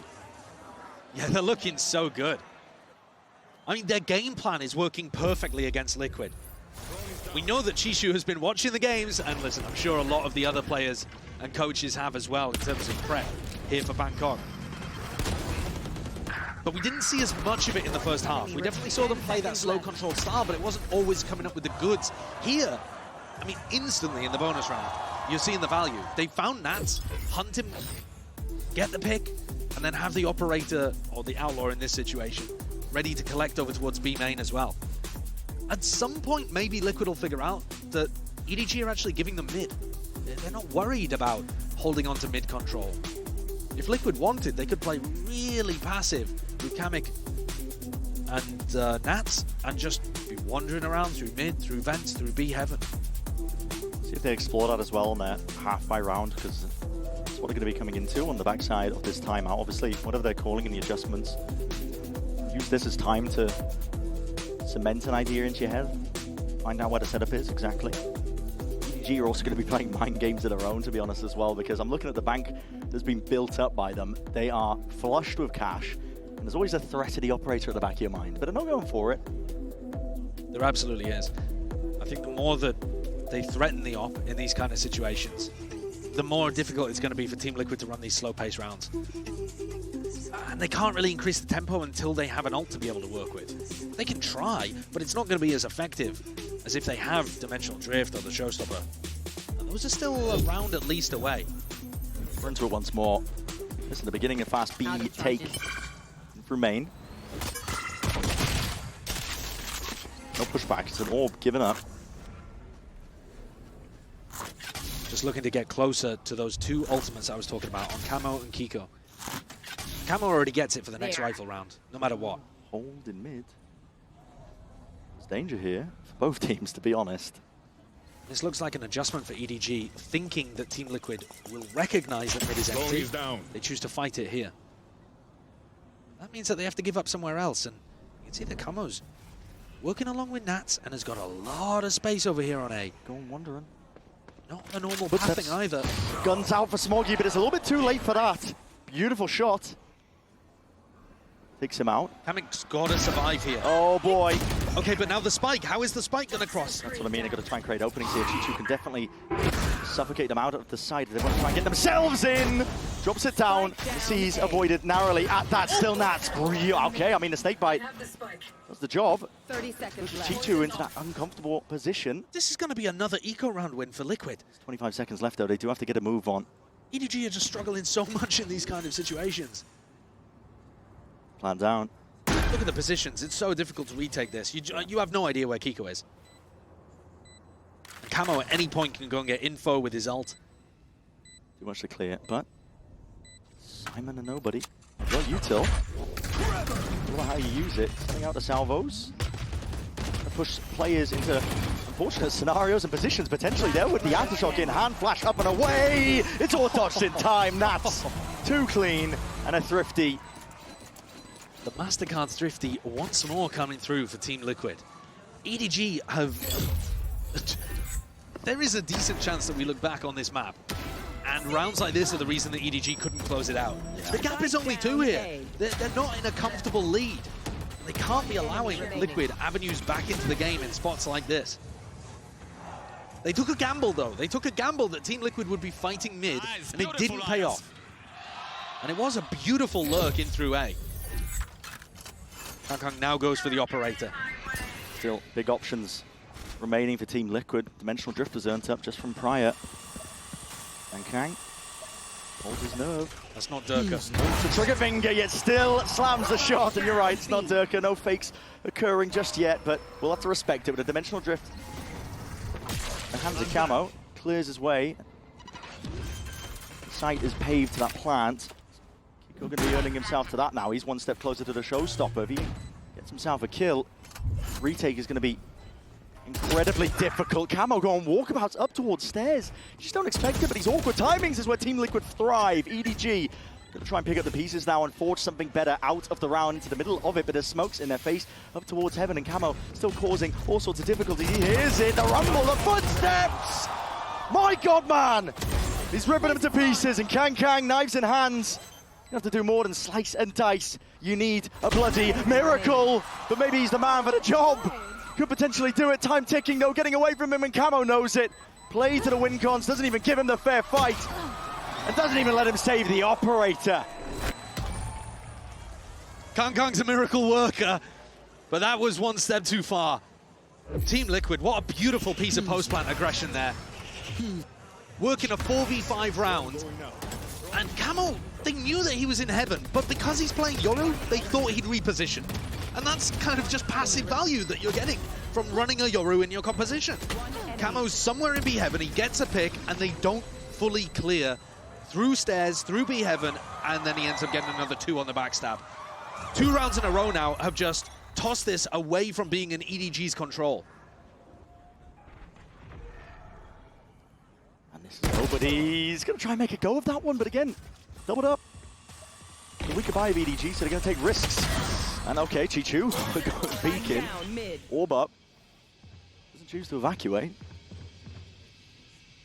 Wants to press the advantage potentially. Looks like he wanted to try and maybe go forwards. No, it's backs away now, and it's all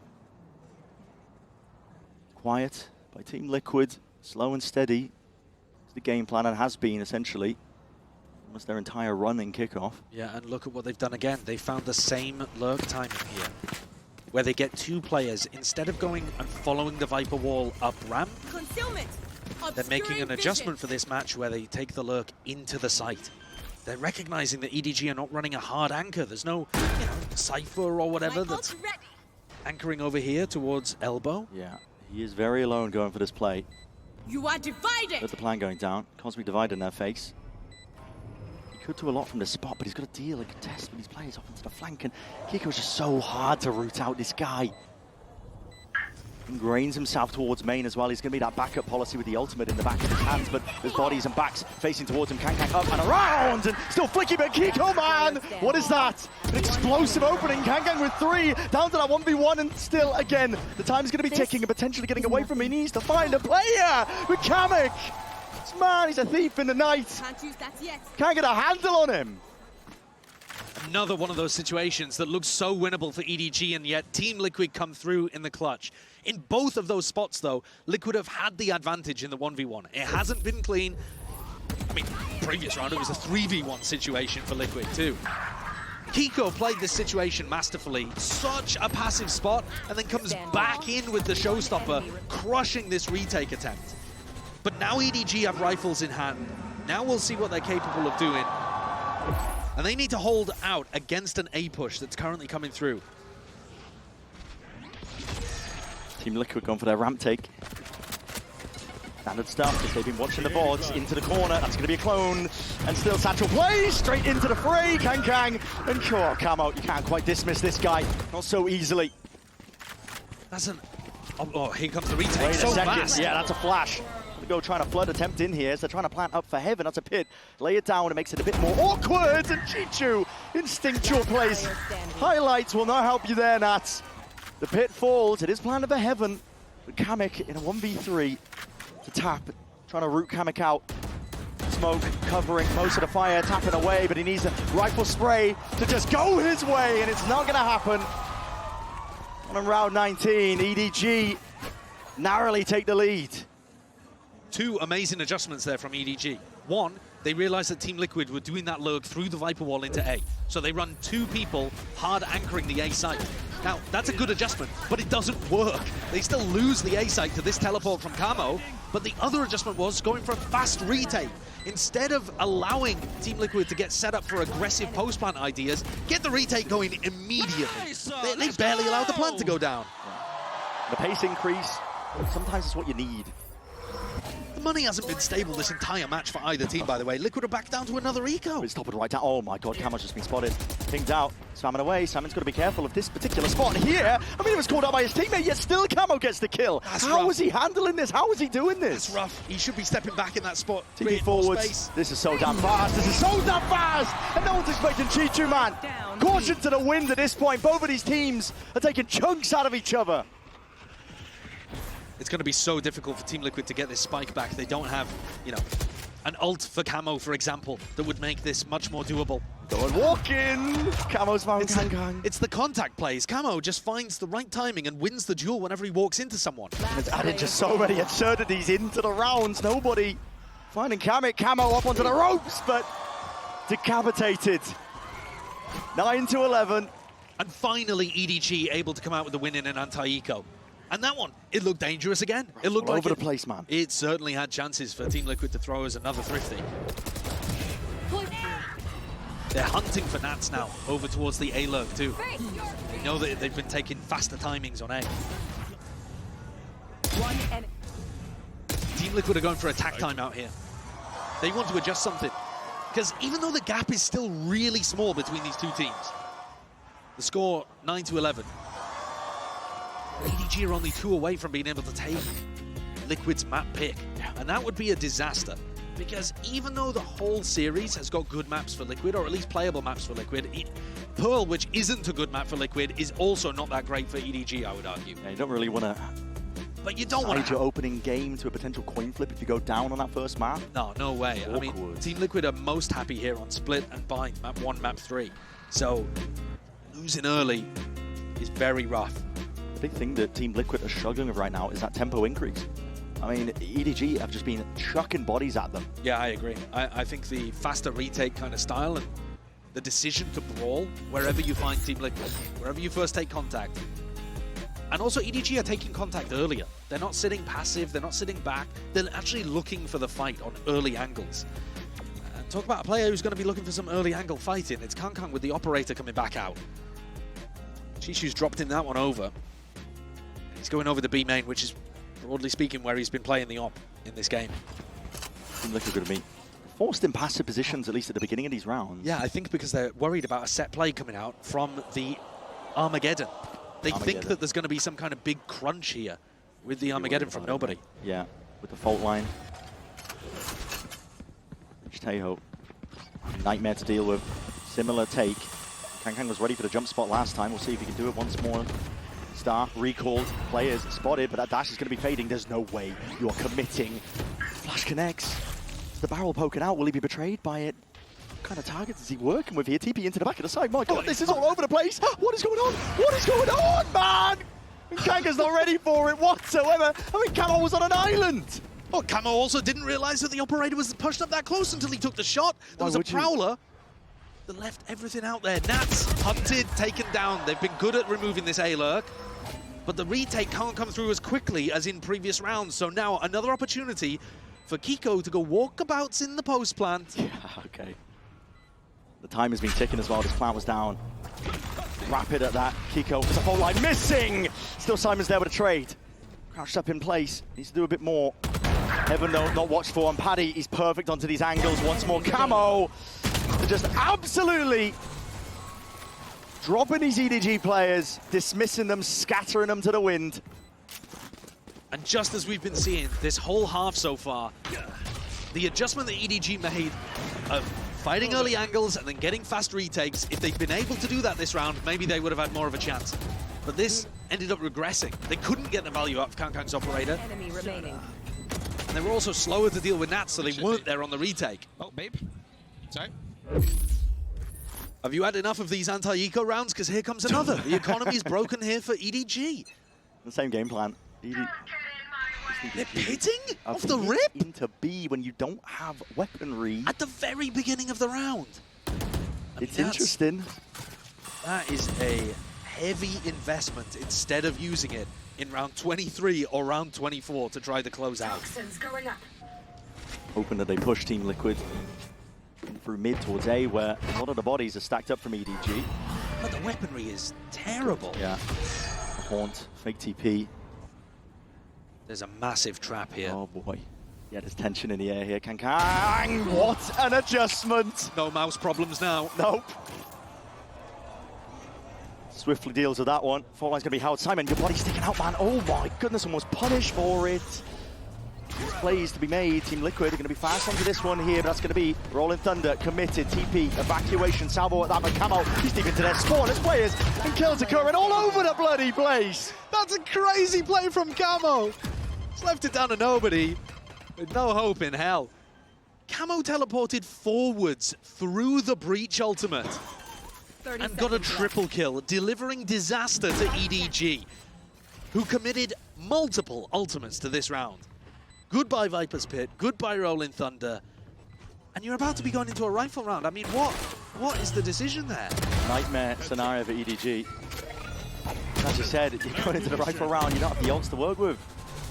11 to 11. And it's not just that EDG used them here. It's that Liquid now have the Euro ult to increase the tempo, Showstopper to be able to push back EDG or to make post-plant aggressive kills. The game has now flipped again to the point where Team Liquid have a big advantage. They've got, look at this triple kill. Camo's been playing like a beast here on Split. The two duelist players for Liquid have 47 kills between them. 26 and 14, 21 and 17. That's monstrous. And considering how well somebody like Kankang has been playing on the other side of things, it's difficult to match. Yeah, truly is. There's only one of Kankang. A lot asked of this guy onto his shoulders. I don't know what EDG can even be discussing in this tactical timeout, to be honest with you. What kind of game plan can you construct that is going to be effective against the fact that Liquid can just run at you this round and you can't stop them? Camo is literally going to be indestructible with his ultimate, and then the next wave through is going to have a torpedo. Yeah.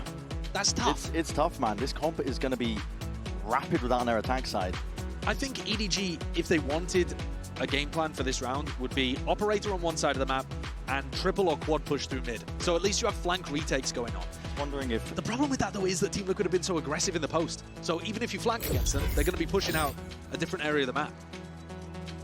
That's such an annoying team to play against, I think, as well. Those expected timings where you think, okay, I have free reign here, I can run a bit knife out.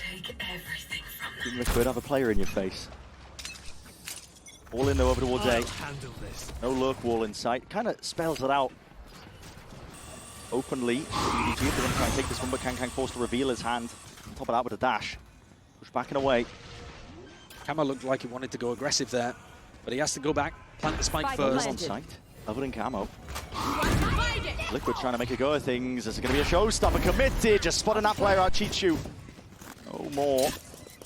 Be a playmaker into the round. Not for much longer here. There's chaos occurring at the same time. Kamik is on the other side of the bloody map. Armageddon trying to get the move on. Calling for the pause. Kills to be occurring. I mean, that's just a peek through, and Kang just, he can't hit the shot. There's no way. Kamik's from behind. Oh, the awareness! Ticking. Yeah, he's got that awareness because these guys are just rats in the walls at this point. Liquid, they're everywhere. Defuse occurring. Smoggy's got a smoke. To obfuscate! It missed! It missed! Smoggy! Oh my! It missed! Are you joking? What are we watching? Team Liquid, what a fumble! They were in complete control of that round. They had layers on layers. And somehow still a Red Bull clutch for EDG. The awareness is remarkable from Kang. And I thought when they killed Simon, maybe they think that's the diffuser. One enemy remaining. But the fact that the pull misses. I mean, how has that happened? Kamik looked like he was going to close the round. Stolen the round away, and it puts EDG up to 12. They've still got a terrible buy, by the way. Bulldog, Spectre, EDG are working with scraps. Yeah, I mean, money does not come into the equation, I think. The amount of thrifties we're seeing, at least from Team Liquid side of things, but EDG are working with scraps, looking to get it done. They want to try and prevent this one from going to OT. Cutting through. Once more, Camo. He's been cheeky with his TP plays. This one, it's going to be spotted potentially. There's no way, Smoggy. There's no way. Flashed up, revealed. TP to evacuate. Camo straight in there on top of it. A bit of spam might just not go amiss here. I mean, nobody's trying to play up close and personal. Cuts it up onto the angle. Can he get one in this spot? Smoggy hard committed, but running wide and dropping down. Chichu's lucky to get away with even that. It's an open side for Team Liquid. Cracked it open wide. Chichu and Kang have got to do it all.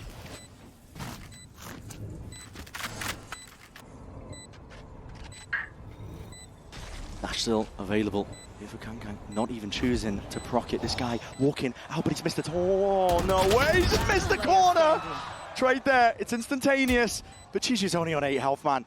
What can you do in this spot? And he doesn't want to know where any of these players are. 12 to 12 OT. Inevitable. The manner in which we got here, though, unbelievable. Overtime.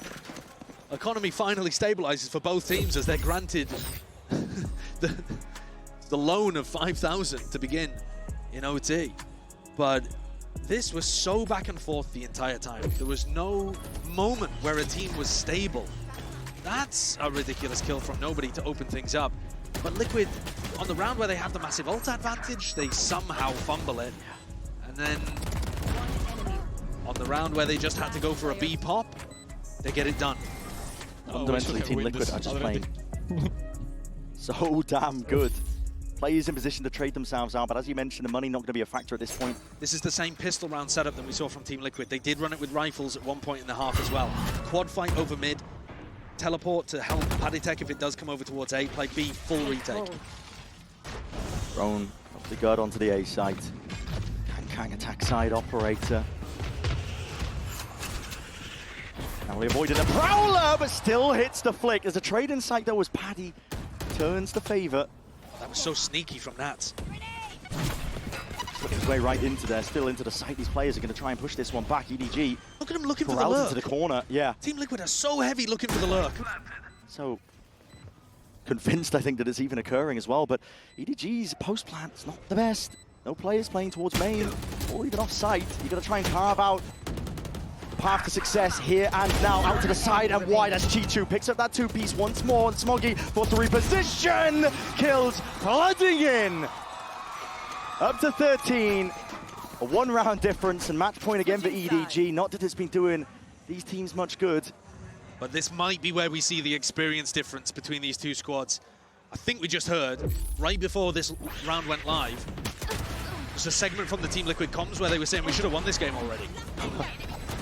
And I think it's reasonable for both teams to think that, because there's been wild plays, thrifties on either side. Some of these rounds are just coming down to who sees who first. Can Camo's TP not get spotted? But this guy, Shishu, also came up huge there in the post plan. We're not going to be slowing down. Round 26 here. Kangkang's got the operator, but he's swapped it around. So instead of holding B main, he's now over towards ramp, looking for Nats. And EDG going for a rare fight towards mid. Although now they give it up. Snakebite layer down, but this is all just avoided. It's not angled by Smoggy. He dodged the Prowler. What an immense play. It's created an opening. It's all about making sure that you can not bleed away too many more players at this point here. The salvos are good, but there's a pocket to play in. Nobody not aware of that fact. Still, Horn a little bit too deep. Smoggy's still alive, still kicking. Spam is the name of the game. Shadowtech just trying to draw attention, I think, to the Heaven players to lurk their way up themselves. It's all contact plays here from Liquid. That's the name of the game. It's the philosophy. Got them this far. Might just drag them. Another section of OT. See though, 4 versus 4, and it's all calm until it's not. Players not watched for, down and towards hell, but up on towards heaven, and the trade's in sight. Kills exchanged. Spike is dropped down into the middle of nowhere. They lost the spike on top of rafters. Up onto heaven, and Kangkang is a prime opportunity. Kiko's too good for it. Shuts it down before it began. And what a call there from Nats to have his whole team contact not just up to the point where you would execute, but they literally walked into rafters on B. Even after they got this pick onto Smoggy, look at them walking fully out here. Kamek taking all of the space, making it really uncomfortable for EDG to know the timings. They kept their composure. They really did. Padatech, the one-man army as well. All that pressure he's applying, just spam through the smokes. Yeah, they do mix up Padatech a lot. So sometimes he's going to be completely alone, throwing out all of his Fade util. And sometimes he's going to be heavily with the two duelists. What we saw from Team Liquid in their game against Vitality to finish out EMEA was a couple of rounds sprinkled in where Nats ran some beautiful fakes. We haven't seen any of that so far in this game. He hasn't run a big elaborate fake. If you wanted a round to pull it out, it would be the one after this, surely. They're going to start on defense, but if there's a moment to try to subvert all of the conditioning and expectations of the regulation, it's here, when tension's at its max. Round 27 of Split. What a banger opening to Bangkok. Yeah, I was just thinking that. Couldn't have asked for a better opening map between these two teams. It's been messy at times, don't get me wrong, but honestly, Team Liquid thriving finding those openings. EDG holding super heavy around B main. They know from watching the VODs that this is an area that Team Liquid can fight very hard over. So this stun might not go through right off the rib, might be based off contact, but the point is control. Simon holds it back. There's no signs of life from Team Liquid there, but when are you ever going to get that with the amount of their contacting around the map? B with Team Liquid setup is played pretty much full retake. This is the first time where we've seen EDG find this opening. Right past the pull, flash in through the back. There's a nade up from heaven. It's going to be preventing the walk out. And Tico, he's right in there. Yep, flood attempt caught for Team Liquid.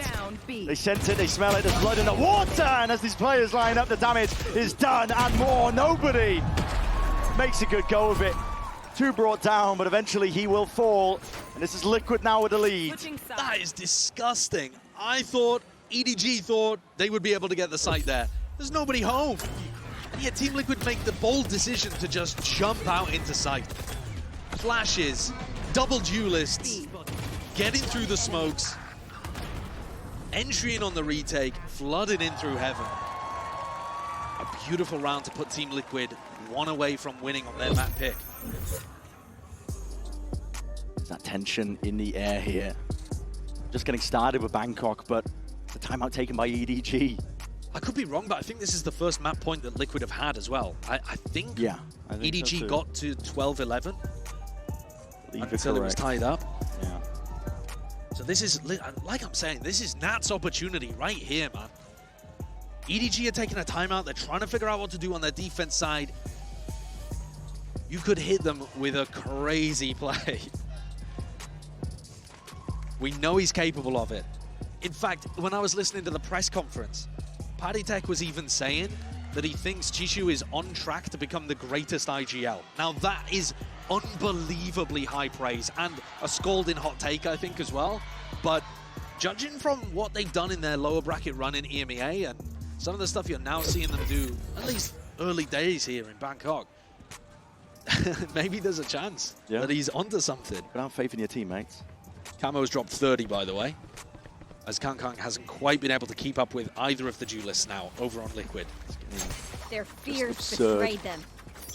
Over this team's going to have to dig deep, I think. The Liquid, it's to pull it over the, not quite finish line, but at least get them over the hurdle of that first map. They're making it feel a little similar to their previous B-leaning default, Liquid, with a Prowler, and Shishu's going hunting for Paddy Tech.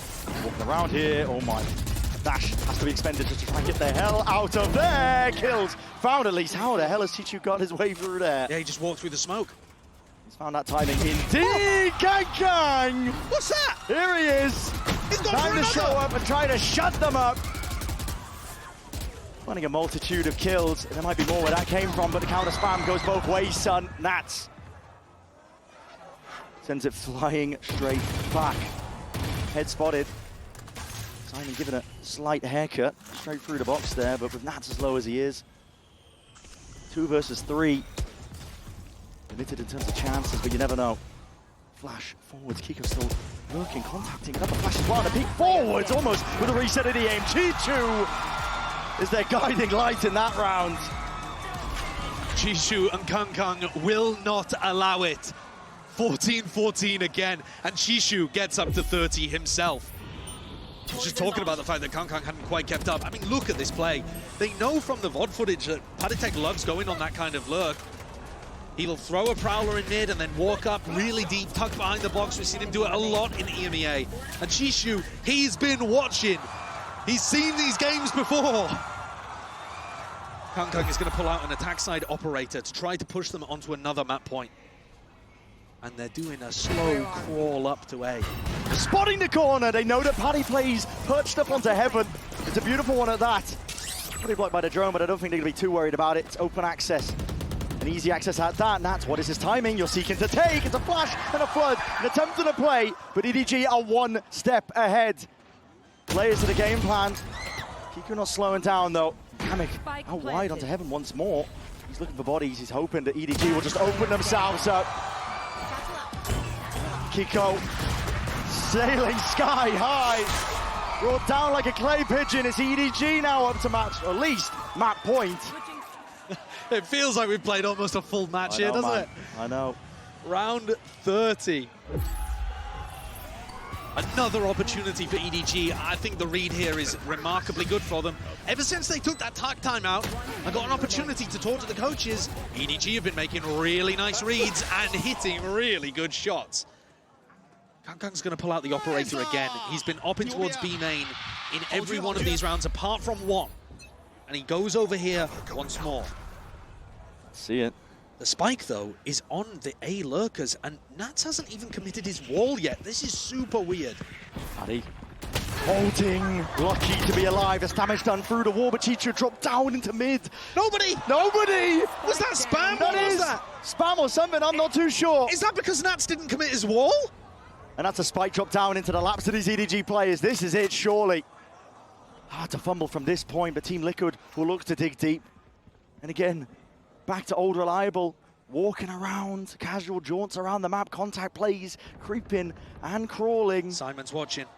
And Simon says, you might not pass this one. As a horns up into his face, and still Kiko, he just deals with it. Takes that guy out. Kang with the operator will have to just back himself away. They've got to know where these players are, but still Kamek, no way. Kamek, a body. What is going on? We're never getting to map 2. Never mind the rest of the matches here at Masters. It doesn't stop. We missed some really crucial fights, and I don't blame the observers. What is going... I mean, why? I don't know. We're into really deep territory in this game. Nats must have thought, if I don't commit the wall, they won't think about the A flank. So he ends up going down and delivers nobody 2. And then 2 answered back in almost the same spot from Kamek. Flips the tables. And Lohan is happy about that. Round 31, score even. Nice and you can tell the teams are trying wild stuff at this point. They're just throwing it at the wall and seeing what sticks. Exactly. The playbook ripped up. I mean, I don't think that Nats has ever run that strat before, where he just doesn't put down the A wall. That's the kind of audible on the fly stuff.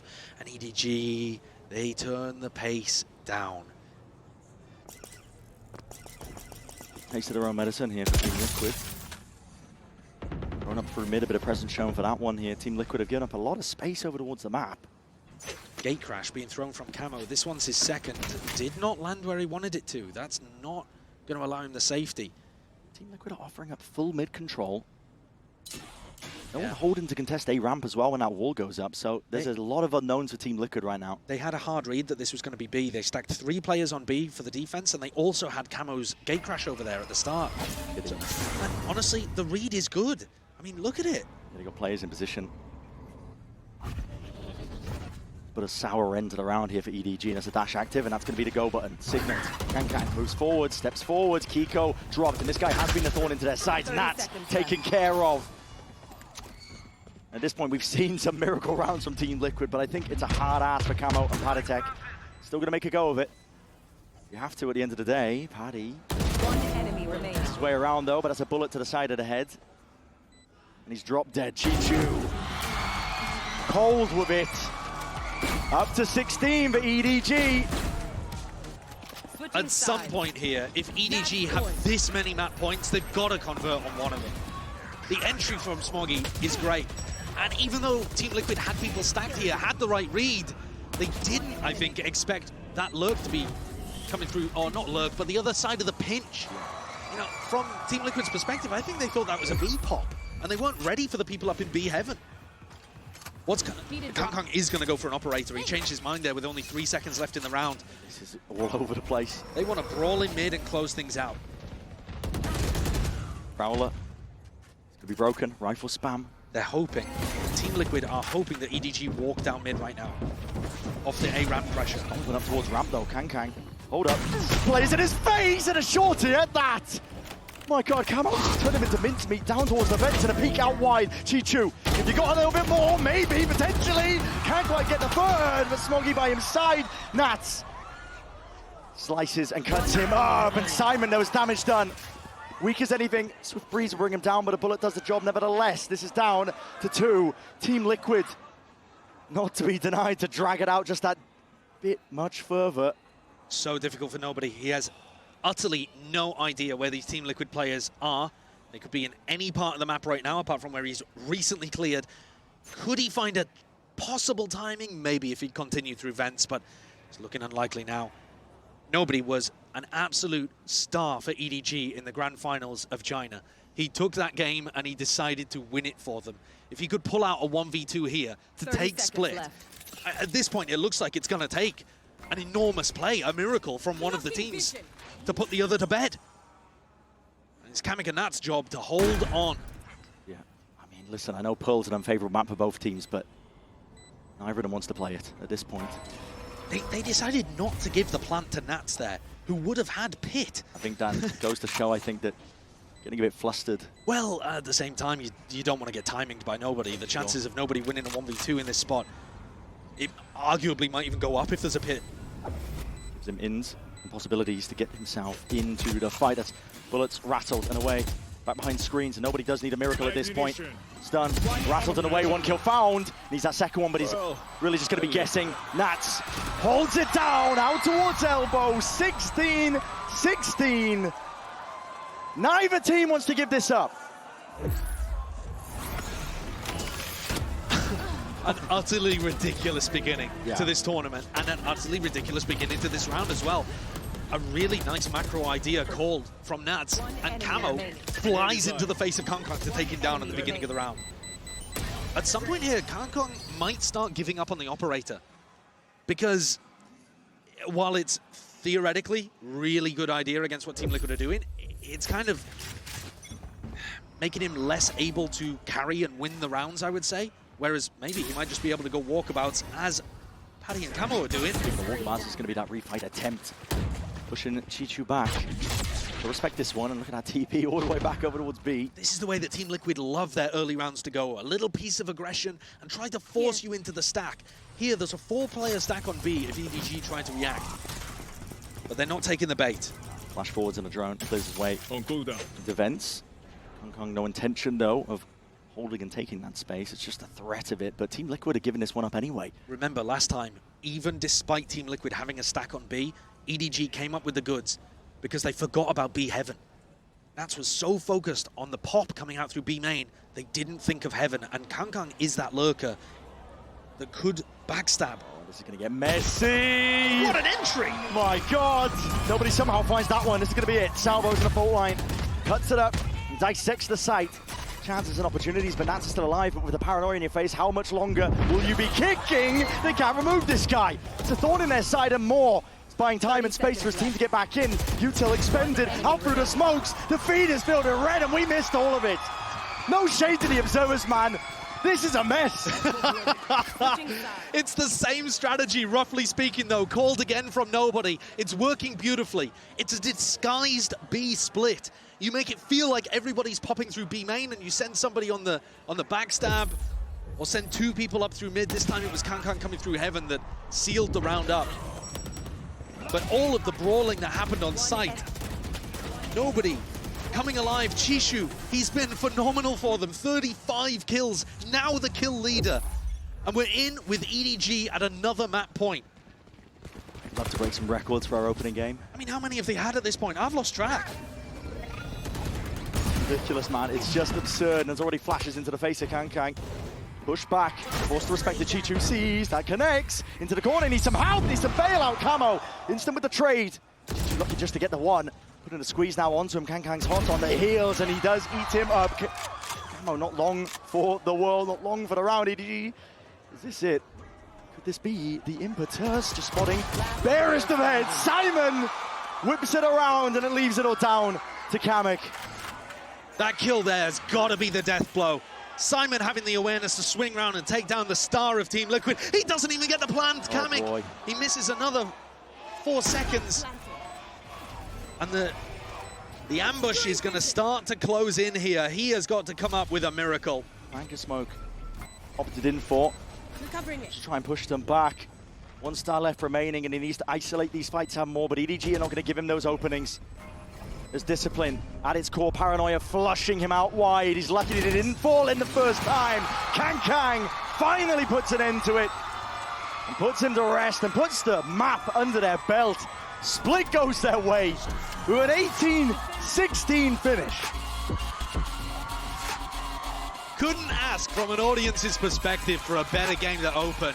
Team Liquid fought them as much as they possibly could, but EDG have got a blinding beginning to this one. They absolutely do. I think we all need a rest after that one. It's going to be a short break at that. Don't go anywhere. Even more action coming up on the other side of this.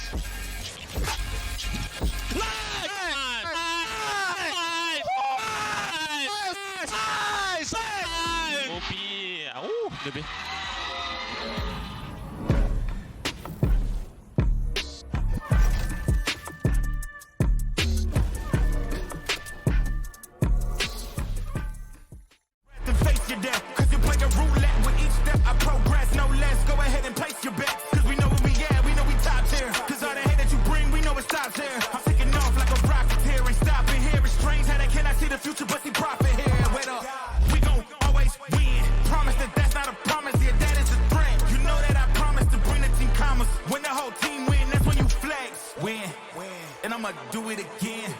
Watch me win. Then watch me do it again.